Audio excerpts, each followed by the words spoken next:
Okay, we are live. Sorry, I am just sending this out. This live stream we have. Just sending this live stream out on WhatsApp really quickly before we get started. But I'm here. I am ready to go. And we are rocking and rolling. Thanks for joining today's live stream. It really is more of a continuation of Sunday. Yeah, Sunday. We are Thursday here, and as I mentioned before, I'm trying to do these, figure out my schedule so I could do these twice per week. I actually enjoy doing them, and doing the setup here in the studio is quite easy. It's very easy for me to kind of just do a plug and play setup, and the lighting and everything is pretty simple, and it gives me another opportunity to extend our conversations on Sunday. We went for 3 hours on Sunday, which is pretty awesome. And I really enjoyed doing that live stream. It was very interactive. And I'm like, man, I wish I could have kept going longer, but I really started getting hungry more than anything else. And I always try to respect you all's time in terms of the amount of time that we spent together. I know everybody wasn't there for the entire 3 hours, but it was still pretty cool. I thought the conversation was very interactive, and speaking and interacting with you, the audience, was super special. And like I said, today is a continuation of that. And we were talking a lot about, this, I guess this is a hot topic lately with the migration happening. The migration, seemingly the large migration that's happening with a lot of Jamaican nationals here going abroad, and the teacher exodus that's seemingly happening. And that's also happening in the United States too, that there is a severe teacher shortage there as well.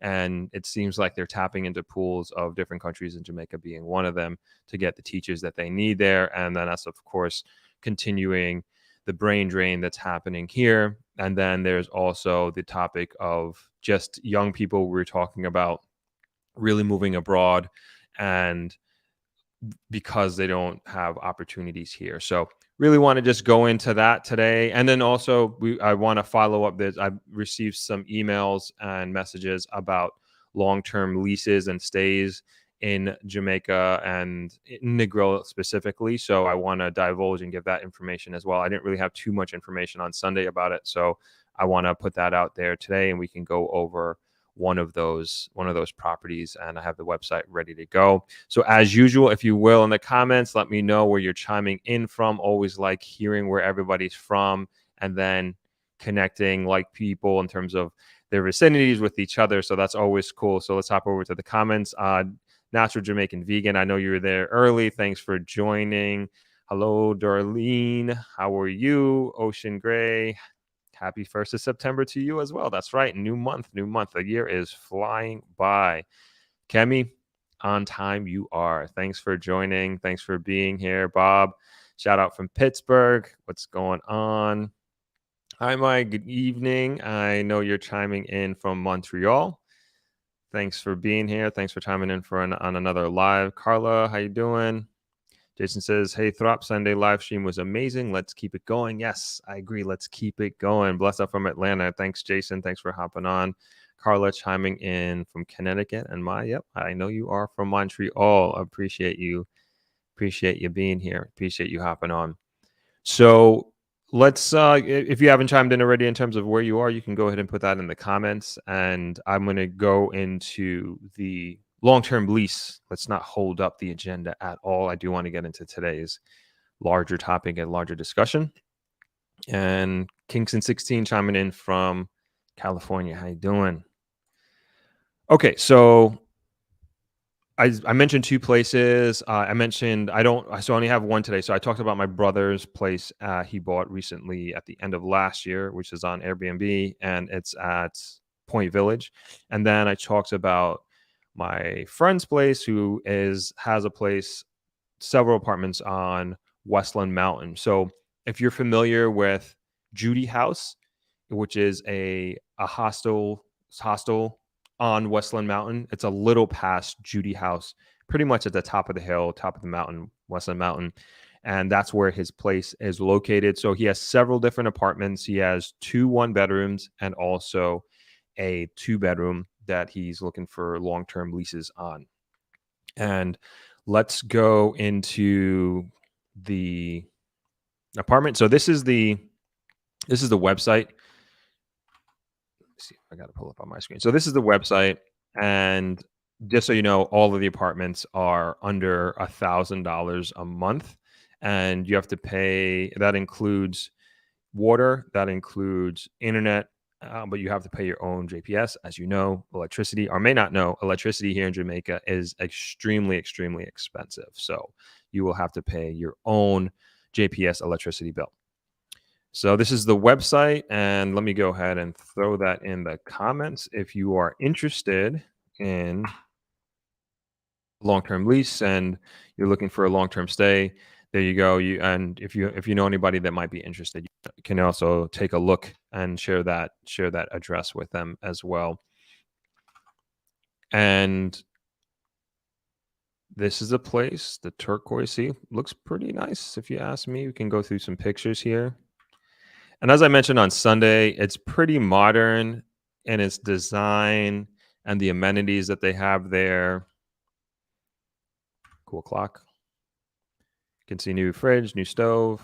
I know it sounds like I'm really selling this place. I promise you, I'm not even getting a commission on this or anything. But I feel like this is like also a good way for people to get an understanding of what the market is like as well, whether you're an Airbnb investor or perhaps you're looking to stay here for a long term, and maybe there's a place that's nicer than this, maybe there's a place that's not so nice.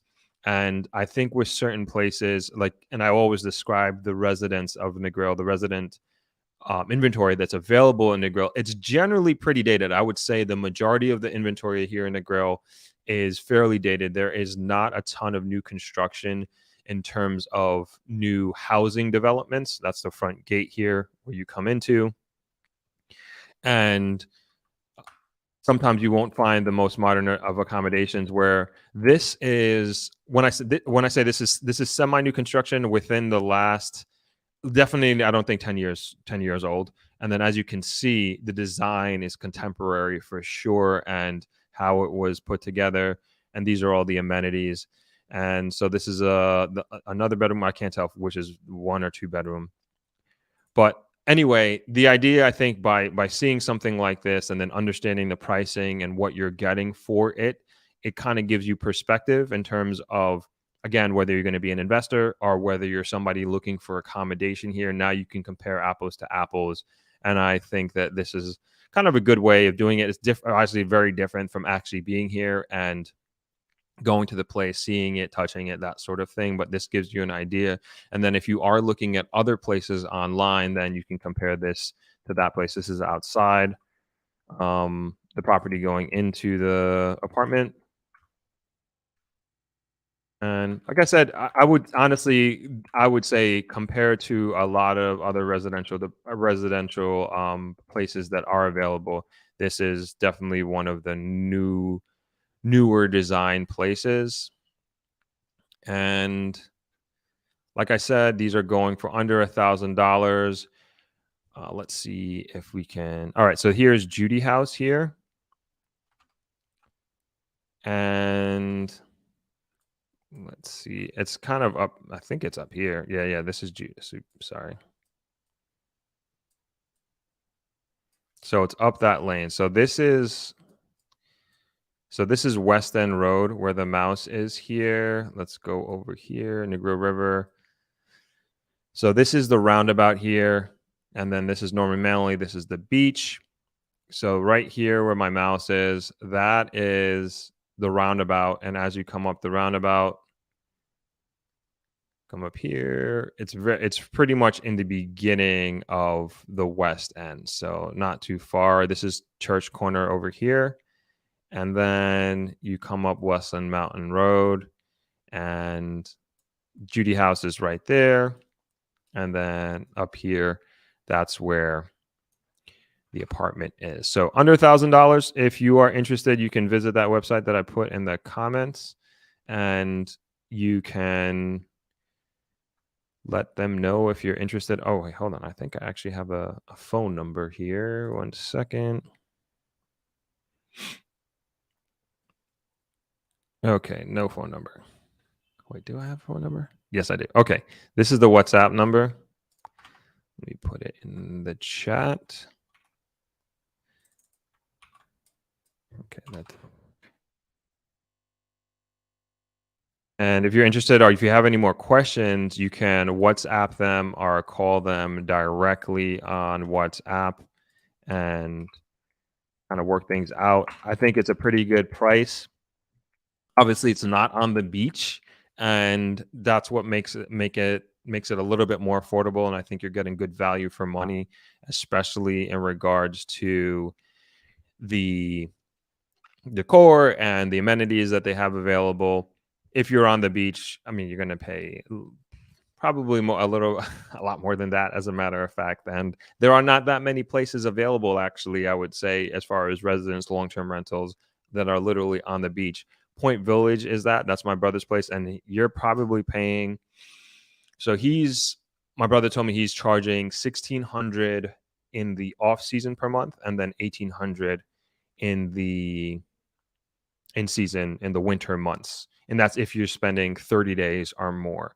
So almost, not almost double, I mean significantly, it could be close to double, especially if you're doing a one bedroom. And my brother's is a one bedroom. That's what he's renting his place for a one bedroom. But you're at Point Village, gated community, right on the beach.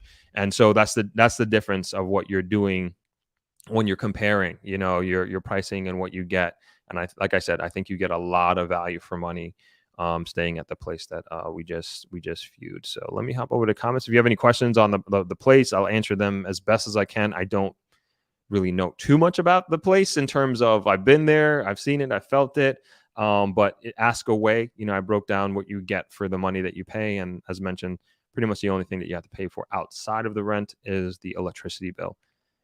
And so, yeah, let's hop over to the comments. All right. CB Bar is chiming in from Toronto.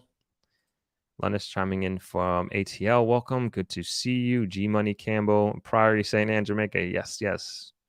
I like seeing more Jamaicans in country people on these chats. These are cool. That's pretty cool. Kimberly Davidson, greetings. Finally caught it live. Chicago, chiming in from Chicago. Hello, welcome. Nice to see you. Bob, that place looks gorgeous. Yes, it's pretty nice. I like it. It's pretty nice place, and I can assure you the pictures match the actual physical and what it looks like. And I've been to all of those apartments. So it is pretty nice, as you say, Sherry. Hi, Donna. Thanks for chiming in. Kimberly says, beautiful. This is definitely something to consider as we wait for our house to be built, retiring from US to JA. Awesome. Congratulations. Happy for you. Hey, Shayna. Thanks for chiming in. Checking in from ATL Shorty. Okay, welcome. I always appreciate your presence, Shayna. Pash, how you doing? Long time, haven't seen you in a while. Thanks for joining. Lorraine, how you doing? Thanks for being here. Stephanie Sessions says, do you know if they have some spots up in the mountains? And do you mean spots to buy, land to buy, or is that what you mean in terms of doing, maybe your own Airbnb? As far as I know, I believe the answer to that is yes, if that's what you're asking. If you're looking for other apartments, I believe I know there are other apartments on Westland Mountain that are available for lease. I was actually looking for one for one of my team members here. So those apartments are indeed available outside of this, are indeed available. And maybe next week or some other time we can get those up at some point in time. And I will, because I do want to kind of keep this going. I feel like this is kind of good value, brings kind of good understanding to what the real estate market is like and what is available. And again, both from the perspective of somebody looking to stay here long term, and then also somebody who's looking into possibly developing something. So at least, you don't want to do this. At least I would think you don't want to do the same thing that's what existing, or if there is, you do something that's existing, but you just make it better. So I think there's kind of good value in kind of doing this. So we're going to continue this next week at some point. I'll definitely have some other apartments up that we can kind of take a look at and we can ask questions and dive into as well. Barrydale chiming in from the UK, England. Thanks for joining. ER, what's up? From New York. Thanks for chiming in. Sonia, I answered late. These places are furnished. Yes, so these places fully furnished. And I can bring it up again. No problem. Just in case anybody else wants to see it. So this is fully furnished. And as I mentioned earlier, it's pretty contemporary in its design. Everything you see here, you get in the place. And it's for under $1,000. And there's 3 different apartments. There's 2 1-bedroom apartments available, and then there's 1 2-bedroom apartment available. And again, it's all of this is on the prices for under $1,000 for each of these, $1,000 per month. And it includes water, includes internet, and it does not include your JPS or the electricity bill because, again, very, very expensive. And it's AC, as you can see. Yeah, like I said, pretty stuff. Pretty cool. You got your washing machine there as well, and I think the location is great. You are literally downtown at the beach in less than 10 minutes. Less than 10 minutes. So I think you're getting very good value for your money in a place like this, and I really love how it's designed and laid out. And I don't know if anybody else is, and if anybody has looked into other places in Negril, but again, just the fact of the matter, a lot of them are dated, and there isn't a lot of new residential constructions in Negril. There are some villas, but that's on a different level. I kind of actually put those in the hotel category more than anything else.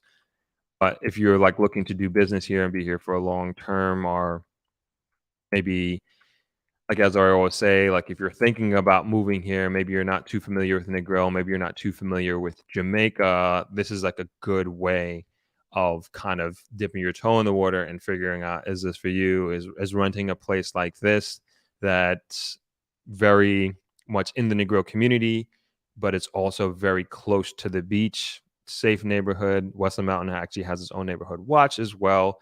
And I know quite a few people that live on Westland Mountain, and they're very happy with being there. So I hope that answers your question, Sonia. And if anybody has any other questions on this, please let me know. Bob says, my wife and I are coming back to Negril next month. We are staying at Sunset at the Palms, 2nd year in a row for us. Just love Jamaica. Awesome. Great hotel. I haven't been there, and I used to go to dinner there quite, not regularly, but a couple times a year. Haven't been up there pre-COVID, honestly, but nice place. Glad you enjoy Jamaica. Kimberly says, how do you invest in a place like this?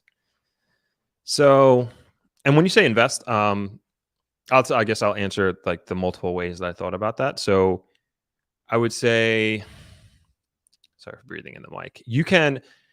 I always encourage people, like if they're looking to invest in an Airbnb, is you can either buy a place like this. If you talk to the owner, I don't know of any that are for sale, but I'm sure if we snoop around, we can find something that is for sale.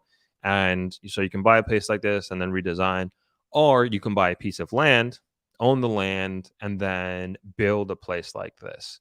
And that's what more or less that I am trying to encourage people to do, is particularly here in Negril, because we need more places like this. We need more contemporary construction. We need more contemporary design, because in my mind, I'm always looking to get as much as like Bob loves coming here and loves enjoying Jamaica and everything that Negril has to offer, of course, for a short-term stay. And that's amazing. And we want more Bobs, of course. But at the same time, like me, like I want more people to come and set up shop here, or maybe spend a significant amount of the time of the year in Jamaica, and particularly here in Negril.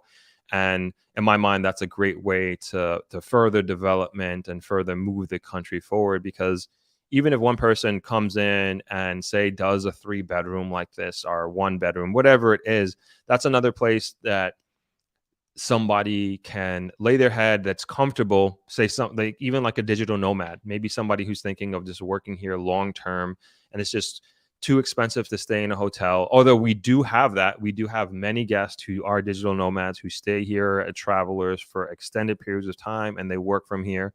But then there are those who can't necessarily afford a nightly rate or whatever deal is worked out with the hotel, and they want to stay in the community and they don't necessarily need to be on the beach or in the heart of things, but they can be 5 minutes from the beach or they can be 10 minutes from the beach. But the level of comfort that they're used to and what they're paying for doesn't necessarily exist. Or if it does, it's just way too expensive. And so there is, and again, this is my opinion, there doesn't seem to be a balance in terms of that, because the places that are available that are new, they're a little on the high end, and they can demand that, and rightfully so, because there's just not a lot of inventory that can compete with that. And so the demand is so high for these new places that the prices have to be a little bit, I wouldn't even say high, but they're higher than say one of these places that I'm showing you now, which I think is a steal. I think this is a great place that you're getting great value for.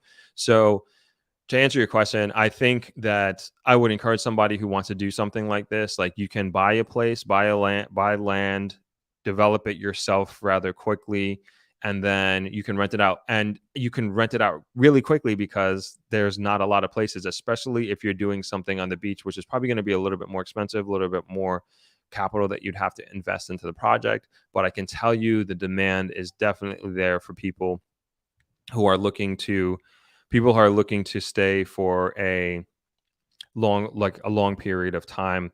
There's just not a lot of inventory in that sense. So I hope that answers your question, Kimberly. If I didn't, please let me know. I'd be more than happy to help.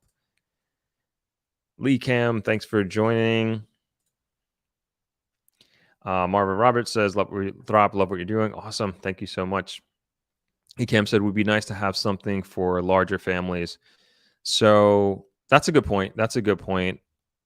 And I'm assuming you're talking 3-bedroom plus, Lee Cam, in terms of you'd have you're looking for something for families. So I can close this out. We can always see if we can find a 3-bedroom. We can look into a 3-bedroom for sure. We can try to see if we can discuss a property or an apartment that has a 3-bedroom. But I hear you on that. Ocean Gray, hey Donna, Bryce, how goes it? Okay, sorry, that's a private conversation. Glad you guys are connecting. Joy Turner, hello, thanks for joining.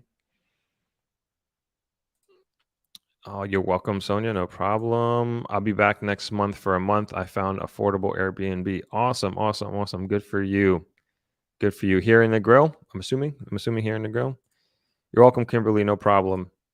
Sherry says, have you seen anyone doing any new developments with using containers, quick and easy build?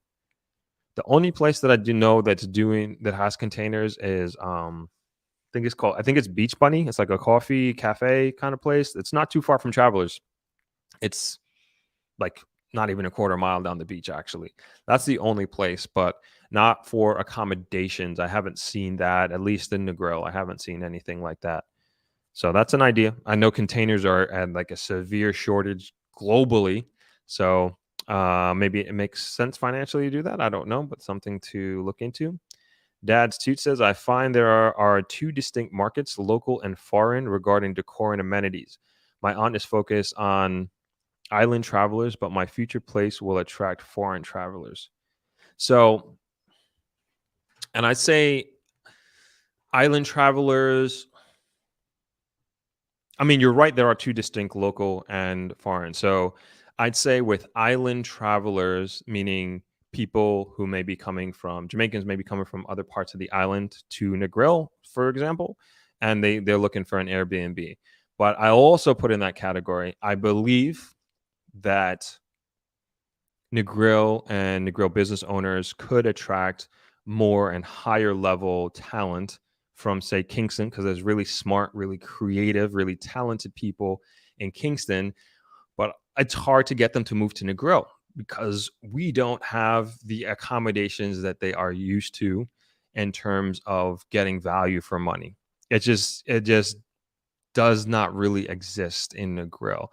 And that's one thing that I find, and I even speaking to other hoteliers, other business owners, other entrepreneurs, it's really hard to attract high level talent from other parts of the country to the grill. It might be a little easier to get somebody from, say, North Dakota or somewhere in Canada to leave the cold and move to live on the beach to do IT work or work for a startup here, perhaps. But even that, you still need accommodation that they're used to. So that's how I feel about, say, local accommodations, if you will, island travelers, if you will, is that I think we can really start to establish more of, yes, we're a tourist town, but at the same time, we want to establish more of a regular residential life living where we have businesses, we have commerce that's happening that's outside of tourism, and we're able to diversify the economy and also how the economy of Negril grows based on the accommodation. And I was having a discussion, hopefully releasing it on this Saturday, as a matter of fact, with a realtor who is trying to, or not trying to, but is making more, or putting his footprint down here more in the grill. And that's one thing that we were talking about, like which comes first. It's like a chicken or the egg situation. Do you start the businesses that attract that type of talent, or do you create the accommodation that attracts that type of talent alongside the businesses? And so it's hard to say which goes first, but I do, at the end of the day, you do need housing for people. And I always think about, as I forgot who said it, who just brought up accommodation for larger families. And I believe Negril is a place, could be a great place to raise a young family. But as it is, it's a hard place to really make the case for, say, a young family to come from, I was going to say America, but even America, some coming from Kingston and move here and raise their kids here. I think Negril is a great place to raise their kids. But if you're coming from a place that has like all these different activities for your children and these sports clubs and chess club or whatever have you, and you have different community clubs, and then you have a playground, you have a park, you have these different things to stimulate young minds outside of the school setting, then it might make sense. And unfortunately, we don't have that in Negril. We don't have that right now. We do have a nice playground that was created by Mr. Issa downtown by Hilo, actually on the West End, kind of right at the beginning of the West End. It's absolutely beautiful. I actually want to do a video on it, as a matter of fact. And he just did it out of the kindness of his heart. And it's absolutely beautiful. Really, really, really, really nice. I didn't go inside. I just went at the gate and kind of like perused around a little bit. But my friend took his kids there and he loved it. But I'm digressing. I want to get back to the point of like making Negril a place to attract young families, because we want kids to come here, our families, I should say, come here and like grow their kids from when they're babies all the way into adulthood. And maybe they don't necessarily need to be townies, that they stay here and they work here like their whole life. That would be great. I mean, there's a lot of people who've done that, but I think we can attract more of that to here in Negril, and again, diversify our industry if we have accommodations that are more contemporary and cater to those type of everyday living. Now, on the end of the foreign traveler, if you will, that's gonna do well too. I don't know if it's a villa or something like that you're developing, Dad's Toot, but that, if you're doing modern accommodation that has the amenities, like new construction, has new like just stove and fridge and everything, like obviously good internet, that sort of thing, like internet being a number one concern for everybody in 2022 and beyond. For sure, they're going to attract that. You're going to attract that traveler. And my brother did reasonably well during the winter time, I'd say that, and with his Airbnb, and he hasn't even refurbished his unit yet, but that's something that he's going to do. But even without refurbishing the unit, he's still been doing pretty well with that. So if, again, Dad's Toot, if you're coming in and you're doing new construction and you have it could be a decent location. You don't have to be on the beach. You could, like I said, the property we're just looking at is Westland Mountain, less than 10 minutes. Even if you went deep West End, I think as long as the place is nice, is accessible, I mean, I think you're going to do well. I think you're going to do well. So that's my take on your comment, Datsu. But the best of luck with you on your investment. And I know you're gonna do well. And you going after the foreign market, I think you're going to be just fine. Shayna Love Coaching says Rochelin is a Jamaican YouTuber, and lately she's been posting building container homes. Her channel can be a great resource for that. FYI. Yes, I saw her. I saw that like when she first started, but I haven't been able to keep up with it. But I know she's doing it episodically, which I think is pretty amazing. It looks really cool, actually, really, really cool. Let me see if I could throw up her channel here. Actually, she's a great. I don't know her personally, but she's a great YouTuber to follow. Great Jamaican YouTuber, and what she's doing because she's really seemingly setting like a good example of how to that's not her. Good example of how to do a container home. Is she going to live there? I'm not sure. But let's see if we could bring her up. Yeah, this is her channel right here, so you guys can check her out. I'll throw her in the comments there, so you can just kind of copy and paste and throw that into YouTube. Actually, now we'll throw her channel in right there, and you can take a look. But yeah, this is the container episode, one of the container episodes that she did. And she did oops, of course, gotta play an ad. And she's like really going through like the details of it, which I think is pretty cool, and I know people will appreciate. And let's see if we can kind of skip through. Look at that. Looks pretty cool to me. Can do pretty contemporary. Of course, I don't know what she's saying, but a different type of living. It seems like she makes it seem very, very doable. Like, oh, this is the 8th episode. All right, we'll leave it right there. So you guys can check out her channel, check out her container journey as well. I got to keep up. I probably didn't even do the 2nd episode. I'm way behind. I got to catch up on my Rochelin. But thank you for that, Shayna. Great call out on that. Sonia Ross says, your podcast makes me think of what I want to do when I come permanently. It made me think about buying land to build a home and investing in some way. I think that's a good idea. I don't know if you're thinking about Negril, but of course I'm going to promote Negril as much as possible. But even if it's somewhere else in Jamaica, and even like as much as I promote Negril, like of course, do your research and see what else is out there. There may be opportunities that are bigger than Negril for you and what you're looking to achieve. And I, of course, did a series on the real estate in Kingston, and that continues to seem to be booming, even with the economy, inflation, et cetera, et cetera. It continues to do well as I speak to realtors, and that's also something to consider. And there's no hurt in investing in multiple parts of the island. I've been having a lot of conversations with different people about Port Antonio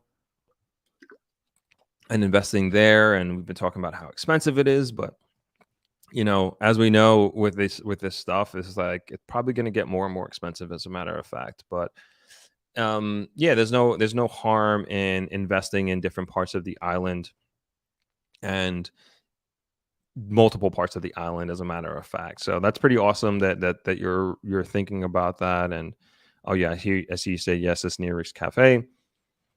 Good location, very, very good location. So that's something, I mean, that makes me smile to know that you're doing that and you're considering, and the podcast is inspiring you in its own little way. Awesome. Lee Cam said, yes, we are a family of 5. Yeah. I don't know of a lot of 3+ bedrooms in Negril. I know they exist, but I don't know a lot of them, to be honest. My friend is actually building, I think his is a 4 or 5 bedroom on the west end. We're gonna do a special on that.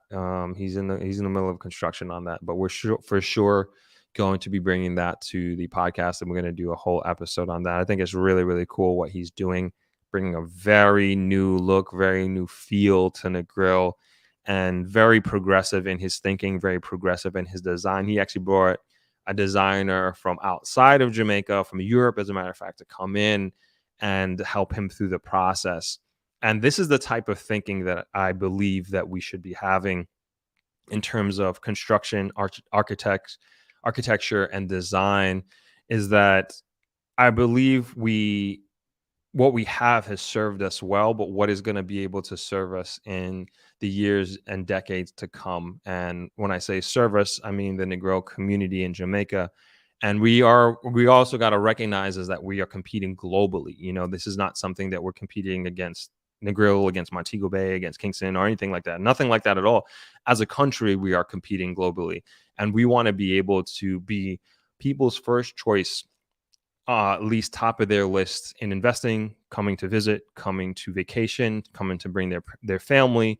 And I think a big part of that is the accommodations that we have available. So like, I'm really proud of my friend who's doing the villa that he's doing and the way he is doing it. And if I could, maybe at some point in the future, I'll actually show you the architectural renditions of what he's doing. And this was like last year, as a matter of fact. Sometime last year, he posted on a Facebook Negril group the architectural rendition. And oh my goodness, like he just got killed in the comments. Like people were so against this. They were like, this is not Negril. It shouldn't look like this. I'm gonna miss the old West End, old Negril. I was like, oh my gosh. And we were both saying to each other, like, where are these people's minds? And it was like this thing about, the conclusion was like they were just like, one, definitely stuck in the past, but almost like you're just trying to keep Negril, or maybe Jamaica, or maybe Jamaicans, at a certain level. And it's not like this is like a 10-story building, or he's going past the building ordinance or anything like that. It's just a contemporarily designed villa. And I know he got a lot of inspiration from just going abroad and not being here in Jamaica. And then one of his big inspirations was in the Dominican Republic. And this is what I mean about competing globally. And so I went to his wedding in the Dominican Republic, and he rented out a couple of villas there.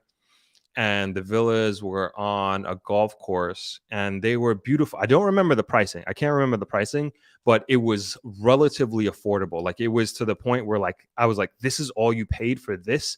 And you got a chef, you got a housekeeper. And I mean, this was beautifully, beautifully designed. And we're talking about maybe 7 years ago, so 2022, 7 or 8 years ago. And so those same villas and how it was designed, they would still be contemporary. They would still be cutting edge if you were to pick them up and plant them here in Jamaica. And I'm sure they're still contemporary there in the Dominican Republic as well. And so that's what we're competing against. We're competing against the villas that are these brand spanking new. When you walked in, like it was an open air concept where like you open the front door was like probably 20 feet tall. I could be exaggerating, but really huge, one of those big like mansion type front doors. And then as you open it up and you look straight back, it's open air. There's a waterfall coming down from the second floor into the pool.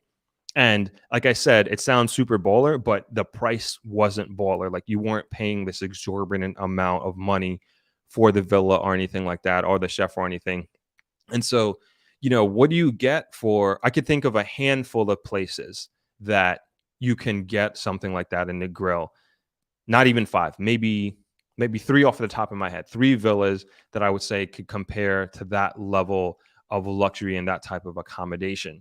Whereas in the Dominican Republic, we were at a country club. So we're talking about 50, 100 homes, 100 villas that are just like that. It was like a development that all it was villas, just like that, on that level, just as beautiful, just as contemporary. And where do we have anything like that in Negril? Where do we have anything like that in Jamaica? Possibly, but not like nothing that I can really think of. Nowhere that I could really think of that you have a level of that consistency and that much luxury. And so when he comes back to Jamaica and he does a villa like that, and we posted on, I should say, I keep saying we, but I feel like I was part of this, but he posted on Facebook and he gets that type of feedback. I'm like, man, where are these people's minds? They don't want us to progress, and they don't want us to attract a different market. They don't want us to attract a different type of resident who could possibly come here and live here. And it's like, oh, this is living. This is comfortable to me. And so it was just funny. And hopefully I get the permission maybe on Sunday, or maybe some other time, maybe next week's midweek live stream, I can show those pictures and we can go through. I won't go through the Facebook post. I'm not going to put anybody on blast like that, but at least we can go through it and you can see how different it is. And it's absolutely beautiful. It's classy. It's not gaudy. It's not in your face. I promise you. And, you know, we'll get an opinion from you all and see what you think of it. And, you know, does it belong in a grill? Does it not? I think it's perfectly well put there. Oh man, I'm losing. We got to get back into the comments. We got to get back on the subject matter at hand. We've been going for almost an hour and we haven't even touched it. All right, let's kind of move on here. Denise says, yes, Rochelin is great. I saw her the container home she got for herself. Very proud of her. Sonia says, I want some place quiet, cozy, slow with good Wi-Fi. Yes, I've been thinking about Point Antonio. Yes, Point Antonio is beautiful. Yeah, you told me we're staying at Rick's. Cat B says, I'm getting ready to launch a boutique Airbnb in Upper Green Island, hoping to attract single female long-term travelers. Awesome, awesome, awesome. Congrats, Cat B. Good for you. That's Toot says, wanting to preserve the flavor is a concern, though. I agree. And I mean, okay, so this is what we were comparing it to. So if you look at, Rock House did these, I guess you could call them villas, like new construction at their property, their West End property, Rock House. Beautiful. I've never been inside, but I remember when they were doing the construction, and then also I've seen the pictures. And before, as my friend was doing the construction, when Rock House came out with this place, and again, it's a hotel, it's not a separate standalone. He was like, they changed the game. And this is the new construction and the new type of accommodation that we have to do. And what he did, he scrapped his plans. He scrapped his architectural drawings that he had in place however many few years ago. And he's like, no, we have to make sure that this is good in 10, 15 years from now. And this is still a place where people want to stay. And they did it. And to me, it's like, if hotels are doing this, if hotels are bringing their accommodation and their standards of their rooms and where people stay and lay their head to this top level, why aren't we doing it for our residents? Why aren't we doing it for the people who are going to be living here 12 months out of the year and going to be working here? And that goes for not only like the luxury and top earners, but also right down to the people who are working at the front desk, or as a gardener, or as a waiter or waitress or bartender. Like we should have good quality contemporary accommodations right throughout. And so that's simply what I'm advocating for here. Forever Hodge, sorry, I'm butchering your name, but DR is way cheaper than Jamaica. Absolutely, Jamaica is very expensive. There's no doubt about it. When you compare Jamaica to other islands, Jamaica is very expensive. It just is what it is. Where I will say that we have the difference, or we make a difference, is the culture. That's like the biggest selling point about Jamaica. And I'm not saying DR doesn't have a good culture either. They have great food. That was my first time ever going there. I met up with some friends from grad school that were there, and I had an amazing time. But what people come to Negril or Jamaica for is, like, one, we're English speaking. That's our primary language. And then two, the culture is amazing here. The people are amazing. They're very friendly. The food is great. The music, the laid backness. And that's why Jamaica's winning in that sense. We're not winning on cheapness. And I don't mean cheapness. I mean in terms of price. And that's not what Jamaica is selling here. Jamaica is and this is not coming from me. When you start looking at like the markets that we're going after, when you start looking at the investors that we're going after, when you start looking at the future target markets that we are trying to attract here, and not just Negril and the contemporary tourist spots like Montego Bay, but when you're looking at the development of Port Antonio, they're going after the private jet market. And so we're not competing on price in Jamaica, and that's the fact of the matter. And good or bad, just not what it is. But Jamaica, I would not say Jamaica is a cheap destination. You can do it cheap though. There are definitely ways where you can do Jamaica right, still have a great time vacationing that I'm talking about, and still get good value for money. That's for sure. You can make it affordable in your own way. Panama City, Panama is also way cheaper, more modern, and safer. Don't know about the safety. I've been to Panama City twice before, which I think is pretty awesome. Definitely, it's a city. It's not a beach town like Negril. It's definitely not a city like Kingston. Like Panama City is like a city, and it's huge, as a matter of fact. And again, I remember being in Panama, and I was, oh man, this was like 2009 was my first time, and then I went back like 10 years later, and I couldn't believe the development that happened in the 10 years that I was gone. I remember in 2008, 2009, driving into Panama City from the airport, and all you saw on the skyline were just cranes upon cranes upon cranes, like everywhere. And then I came back like 10 years later, and the city was like fully developed. I actually had the opportunity to go up the Canama Canal on a boat, which was pretty cool.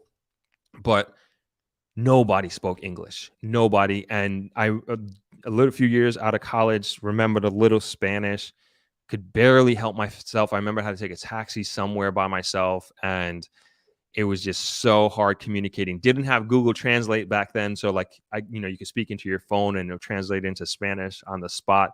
Didn't have that, so I had to help myself and get through. So that's another disadvantage that a place like Panama City has, is if you're an English speaker only, like myself. Cappy says hoping to launch just before Christmas. Awesome. Sophia, how you doing? Welcome to the chat. Welcome to the live stream. Hi, Ebony. Joan Johnson says diverse high-end accommodation is good, but there is a reason why people travel to Negril. Yep, you're right about that. And I'm hoping we can get people not only to travel here, but also to set up shop and open businesses. That suit says those rooms are beautiful. Awesome. And Joan Johnson says, you're correct. Despite the issues, people come to Jamaica for its culture. Absolutely. Greg Adams says, I got to Jamaica for the herb. Okay, I'll leave it at that. You can read that if you'd like, anybody. So with that, all right, let's move a little bit away from the accommodations aspect and kind of get into the topic of today. And this is a continuation of, and I know I'm an hour late getting into this, but this is a continuation of our discussion that we had on Sunday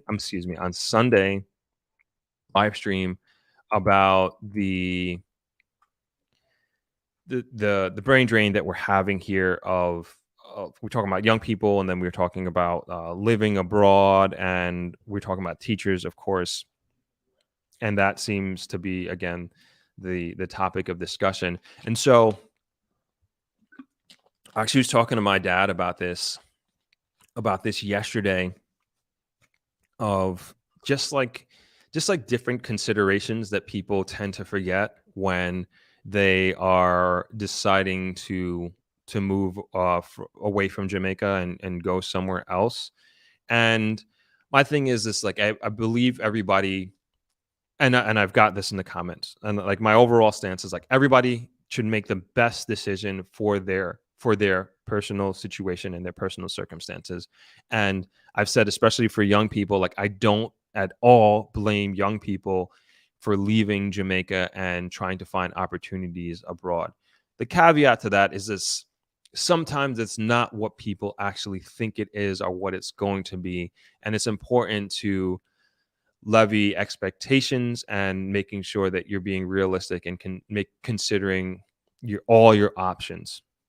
And so, yeah, a young person, and then on top of that, like, and my dad has kind of put this inside me from when I was a kid of just traveling and going abroad. And he always says, like, even with our workers that we have here, if you have an opportunity to go abroad and to work, take it. Like, take it. Like, so we have employees that the team members here work for travelers that they'll go on a cruise ship for the summer and they'll work on the cruise ship or they'll go and work in like a resort in Long Island or in other parts of the US, and they'll make their money, and they'll come back and they'll work the winter season down here. And that's kind of been their yearly schedule, if you will.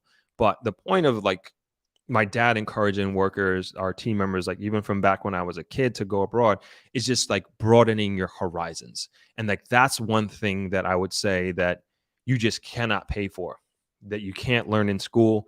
And that is the experience of another country, that is the experience of another culture, and just meeting more people who are not like you, more people who didn't grow up like you, more people who just view the world in a completely different perspective from you. And I believe that it's just a fact that I am a big part of why I am who I am is because of the opportunity that I've had to travel. And same thing with my dad. My dad's been to over 100 different countries, and and that's why he named the hotel Travelers, is because he's traveled to so many different places and he's got so many different ideas, and his approach to life and his philosophy has been all an amalgamation of all the different people that he's met from all over the world, the different cultures that he's experienced, the different types of food, different types of service, the different types of interactions of, what's rude, what's not rude, what's acceptable, what's not acceptable. And you just learn so much about people. You learn so much about the human nature, the human spirit. And it's hard to experience that just living in one place. At least that's my opinion. It's hard to experience that living in one place. And I think that being able to travel and go to different places, even if it's just Florida, and some people are like, oh, it's just Florida. But for somebody here in Jamaica and Negril who's never been anywhere and only has seen it from their computer or from their phone or heard stories from different people in their community about what it was like in Florida, that's not the same, not even remotely close. But going there, I mean, you sit and see different types of vehicles. You sit and see different people, different skin colors from all over the world. Not that you don't see that here, but then you're seeing them in their own world. You're not seeing them in the Jamaican world. You're seeing them interact day to day. You're looking at how hard people work from a different perspective. Maybe they're not hard working in terms of labor, but maybe they're hard working on their computer. Maybe they're hard working in terms of the service. Maybe you're a bartender and you go to a bar in South Florida and you're like, man, this guy is amazing. This guy is fast. He's quick. He's efficient. He's kind. He's caring, blah, blah, blah, blah, blah. And then you go back like, man, I want to be like that guy. Maybe you get inspired. And there's all these different nuance factors that is impossible to try to calculate in terms of figuring out what could possibly be the benefits of traveling, what could possibly be the benefits of working from abroad. And again, this is like why my dad has really, really encouraged that of team members here. Like, if you get an opportunity, go ahead. And we are able to do that. And it works for us as well as a hotel. That works for us. The main season for a lot of places in the United States is the summer, where that is traditionally slow for us, even though that hasn't been the case this year. But traditionally, the summers are a lot slower than the winter season. Then when they finish their busy season up there, then they come back to Jamaica, and then they have a job waiting for them. And it's a huge benefit. And I'm telling you, I can speak to this from experience. It's a huge benefit as a property, especially a small property, the impact that it has on the team members and the impact that it has on the immediate team that we're working with, where and I'll use a chef as an example, you learn a new dish, you learn to be more efficient, you come back with ideas. How about we try putting the stove this way? What if we bought a just different ideas and different perspectives that come to the table based on the experience that our team member had from going abroad that we didn't do. And they're being trained in a different way. They're being shown how to cook in a different way. And they're bringing that knowledge and experience back to Jamaica. and they're bringing it back to the team at Travelers. And also there's a renewed spirit they come back with. They've been abroad, and there's all different types of experience socially and otherwise, and even professionally as well, that they've learned from and that they've experienced. And it's a huge benefit, and it's a huge positive for us here at the hotel. And I know a lot of hotels have workers that have done that and and they've experienced the positivity of workers going abroad and working and learning different trades and different tactics. And I can only imagine, like, kind of just multiplying that out by different people in different industries, that they do come back with a positive, with more of a positive experience, and they come back with an added value that they didn't have before. So in my mind, that's the positive of workers going abroad. But of course, we don't want it to happen in a way that now we don't have enough workers here, because even now, just like most places, the United States, like, we are having a hard time finding, growing our team here, because the demand has been pretty steady throughout the summer, and we are short staffed in some of our departments, and we're looking for people. And we're not the only place, and I've said this before, we're not the only hotel that is struggling with this right now. And so it is hard to find good workers, and it was always hard to find good people. Trust me, being out here in Negril, it's been a real struggle that we've talked about amongst us as hoteliers. It's like, man, how do we attract more talent to Negril? Hence my argument of the accommodations earlier in our discussion today.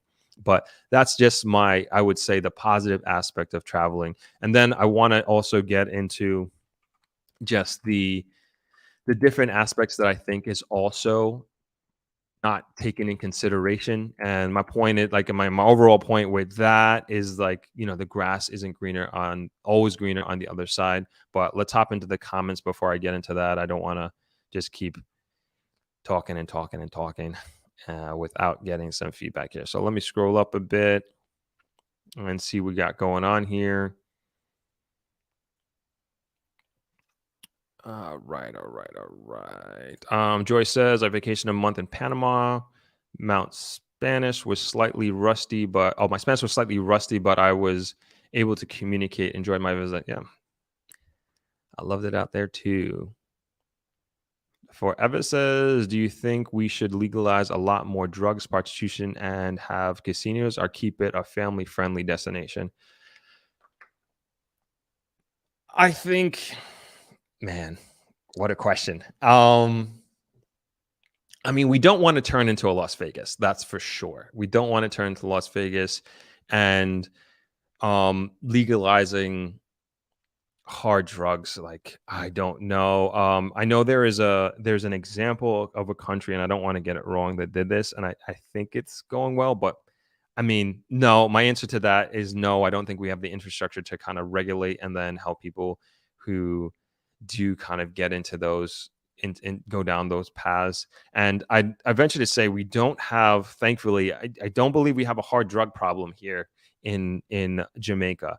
Like the U.S. with fentanyl, for example, or anything like that. Thank God we don't have that going on here.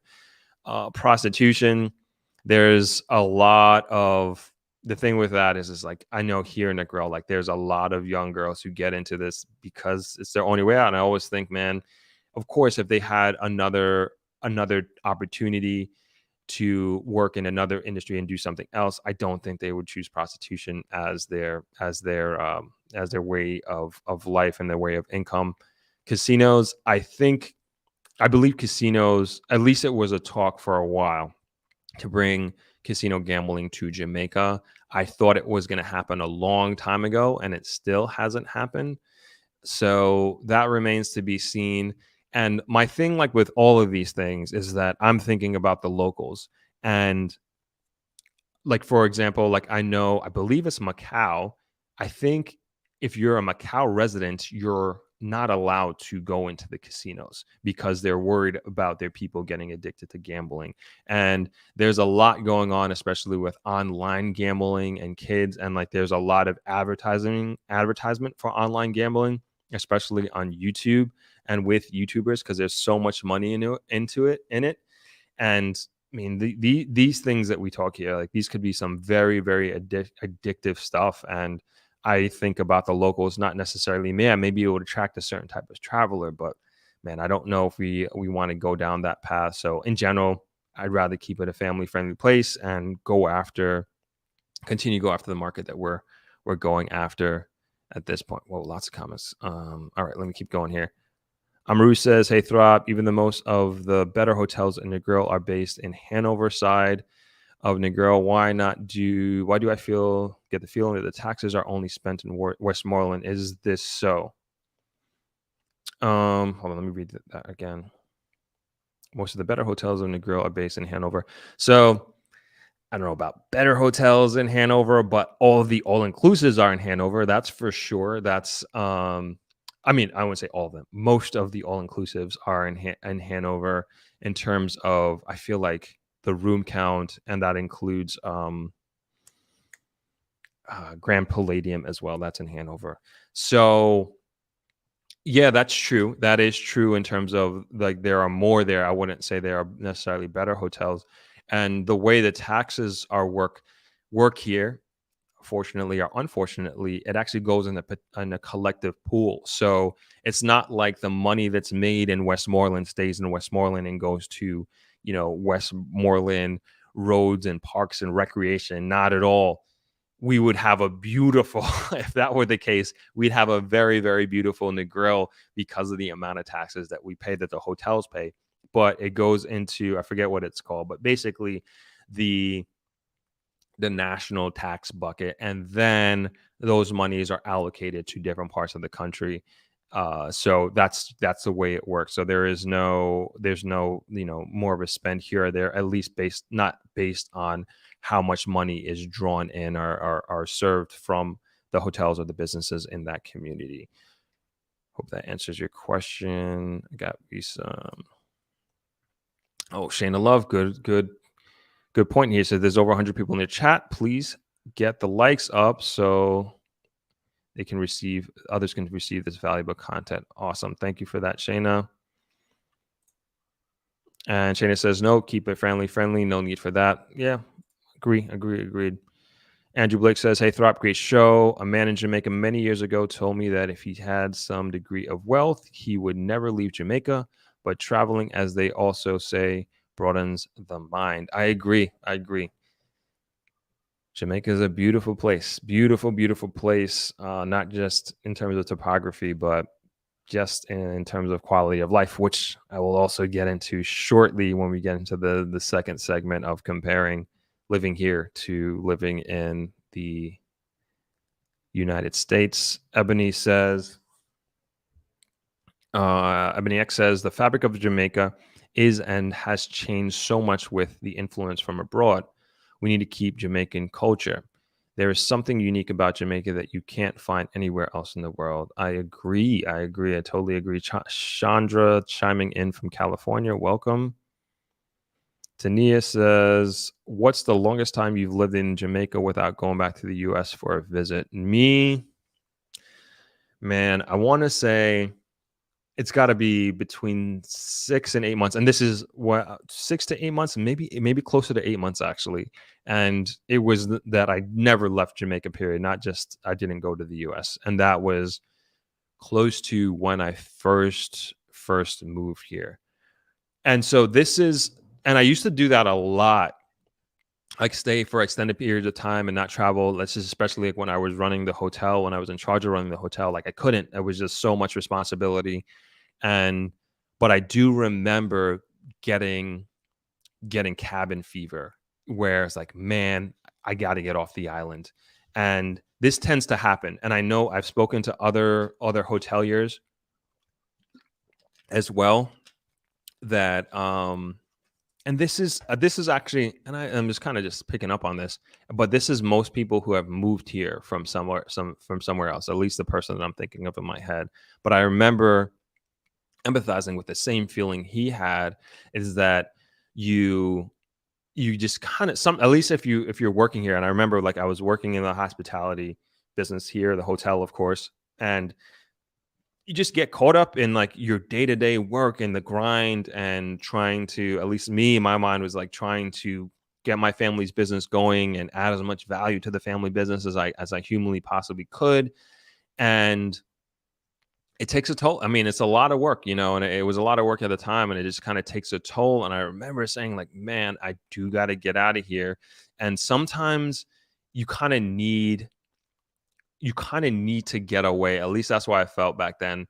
You need to get away to really appreciate Jamaica. And it's like one of those things that there's certain aspects of being here and living here that will frustrate you. And we always talk about going to the bank, and we always talk about, bureaucracy and getting things done. And it's annoying and it's frustrating. There's no doubt about it. But then when you go, at least for me, I'm speaking from my personal perspective, like when I go to New York or I go to somewhere else, wherever it is around the world, like I miss Jamaica so much. I miss Jamaica. I miss my routine here. I always miss the food. Always, always, always miss the food being away. Like when I'm traveling, of course, the weather, the beach, there's the friendliness of everybody. And then you like, especially being away, you like realize like why you love Jamaica so much. At least for me, like I realize why I love Jamaica so much, and I miss it like crazy, and just cannot wait to be coming back. Like I was away for, man, over a month, maybe 5 weeks, 6 weeks on my last trip.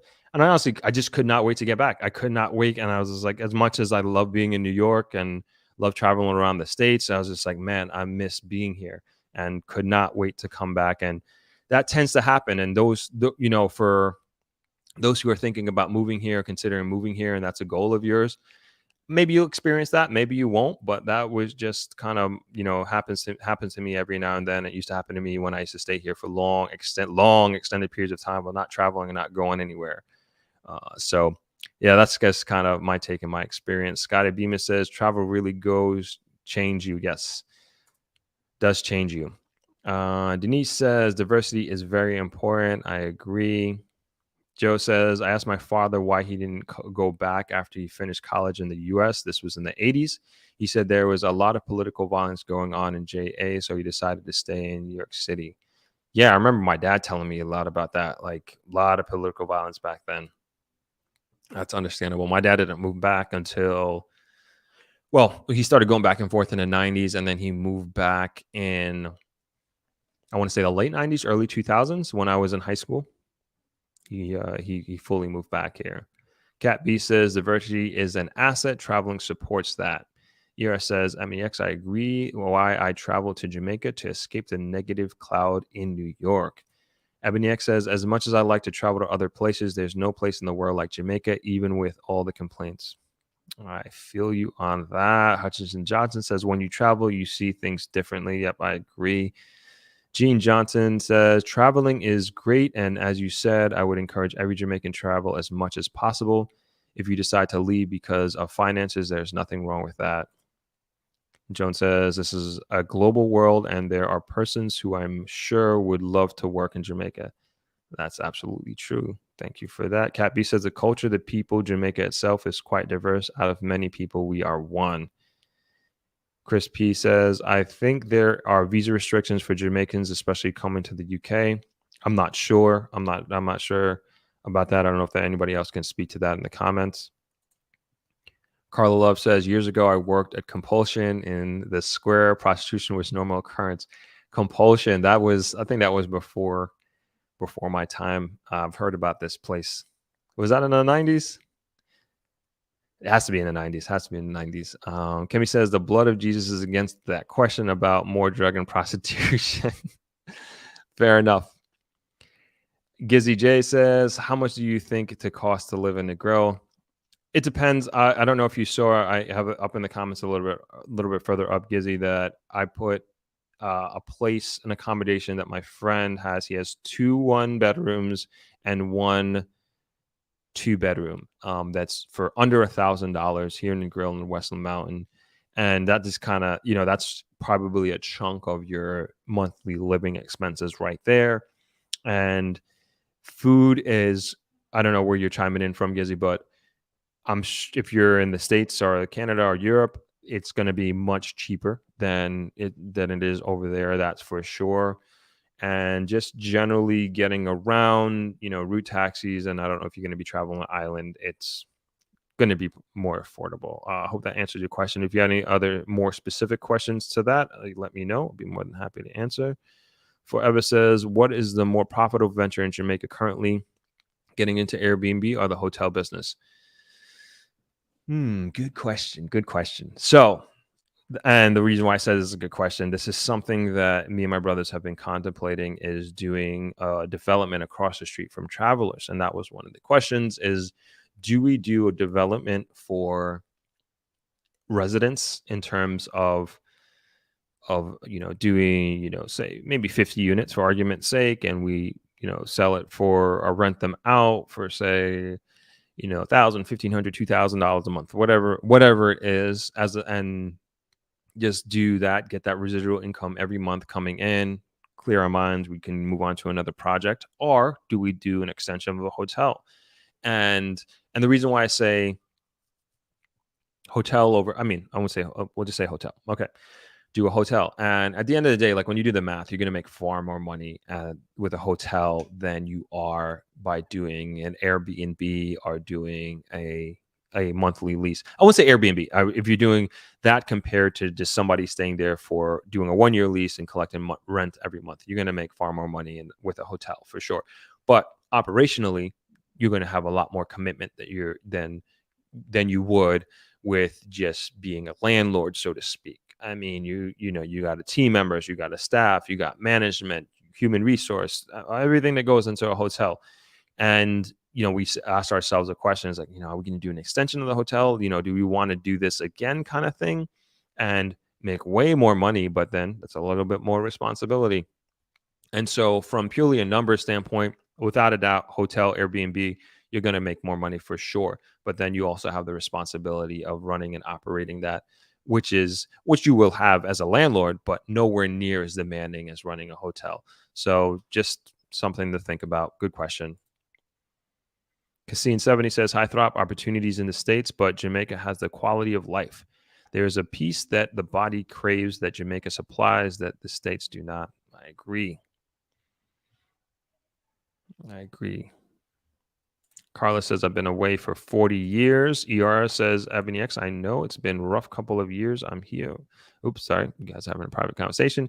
Jackie Allen says, if I had money and steady income means I'd live in Jamaica. My only concern is the healthcare system. Fair enough. So I actually reached out to a local doctor here to try to get them on the podcast to talk about that exact situation. And it comes down to, I know I talked about this on Sunday, so I don't want to repeat too much of it. But in terms of, I don't know if you're retirement age, Jackie, or if you're somebody in their 20s coming out of college, but it really depends on what your personal situation is. And Jamaica does have decent healthcare. And I was saying, I believe it was on Sunday, I was saying that the one thing that Jamaica is lacking, at least Negril, is like dealing with like trauma care. And I've just seen, unfortunately, many, many car accidents here. And we don't really talk about that a lot because I guess the violence is kind of at the front end of things as far as the news goes. But to me, it's just like there are so many preventable things that we can put in place that could really save lives on our roads. And in Negril, there has been a lot done here in the years that I've been here. And the first person that I've ever seen die, and I said this before, I've gone 22 years living in the United States, and I've never seen anybody die in my entire life. The most I've seen is like a fender bender call me sheltered or whatever you want to call me.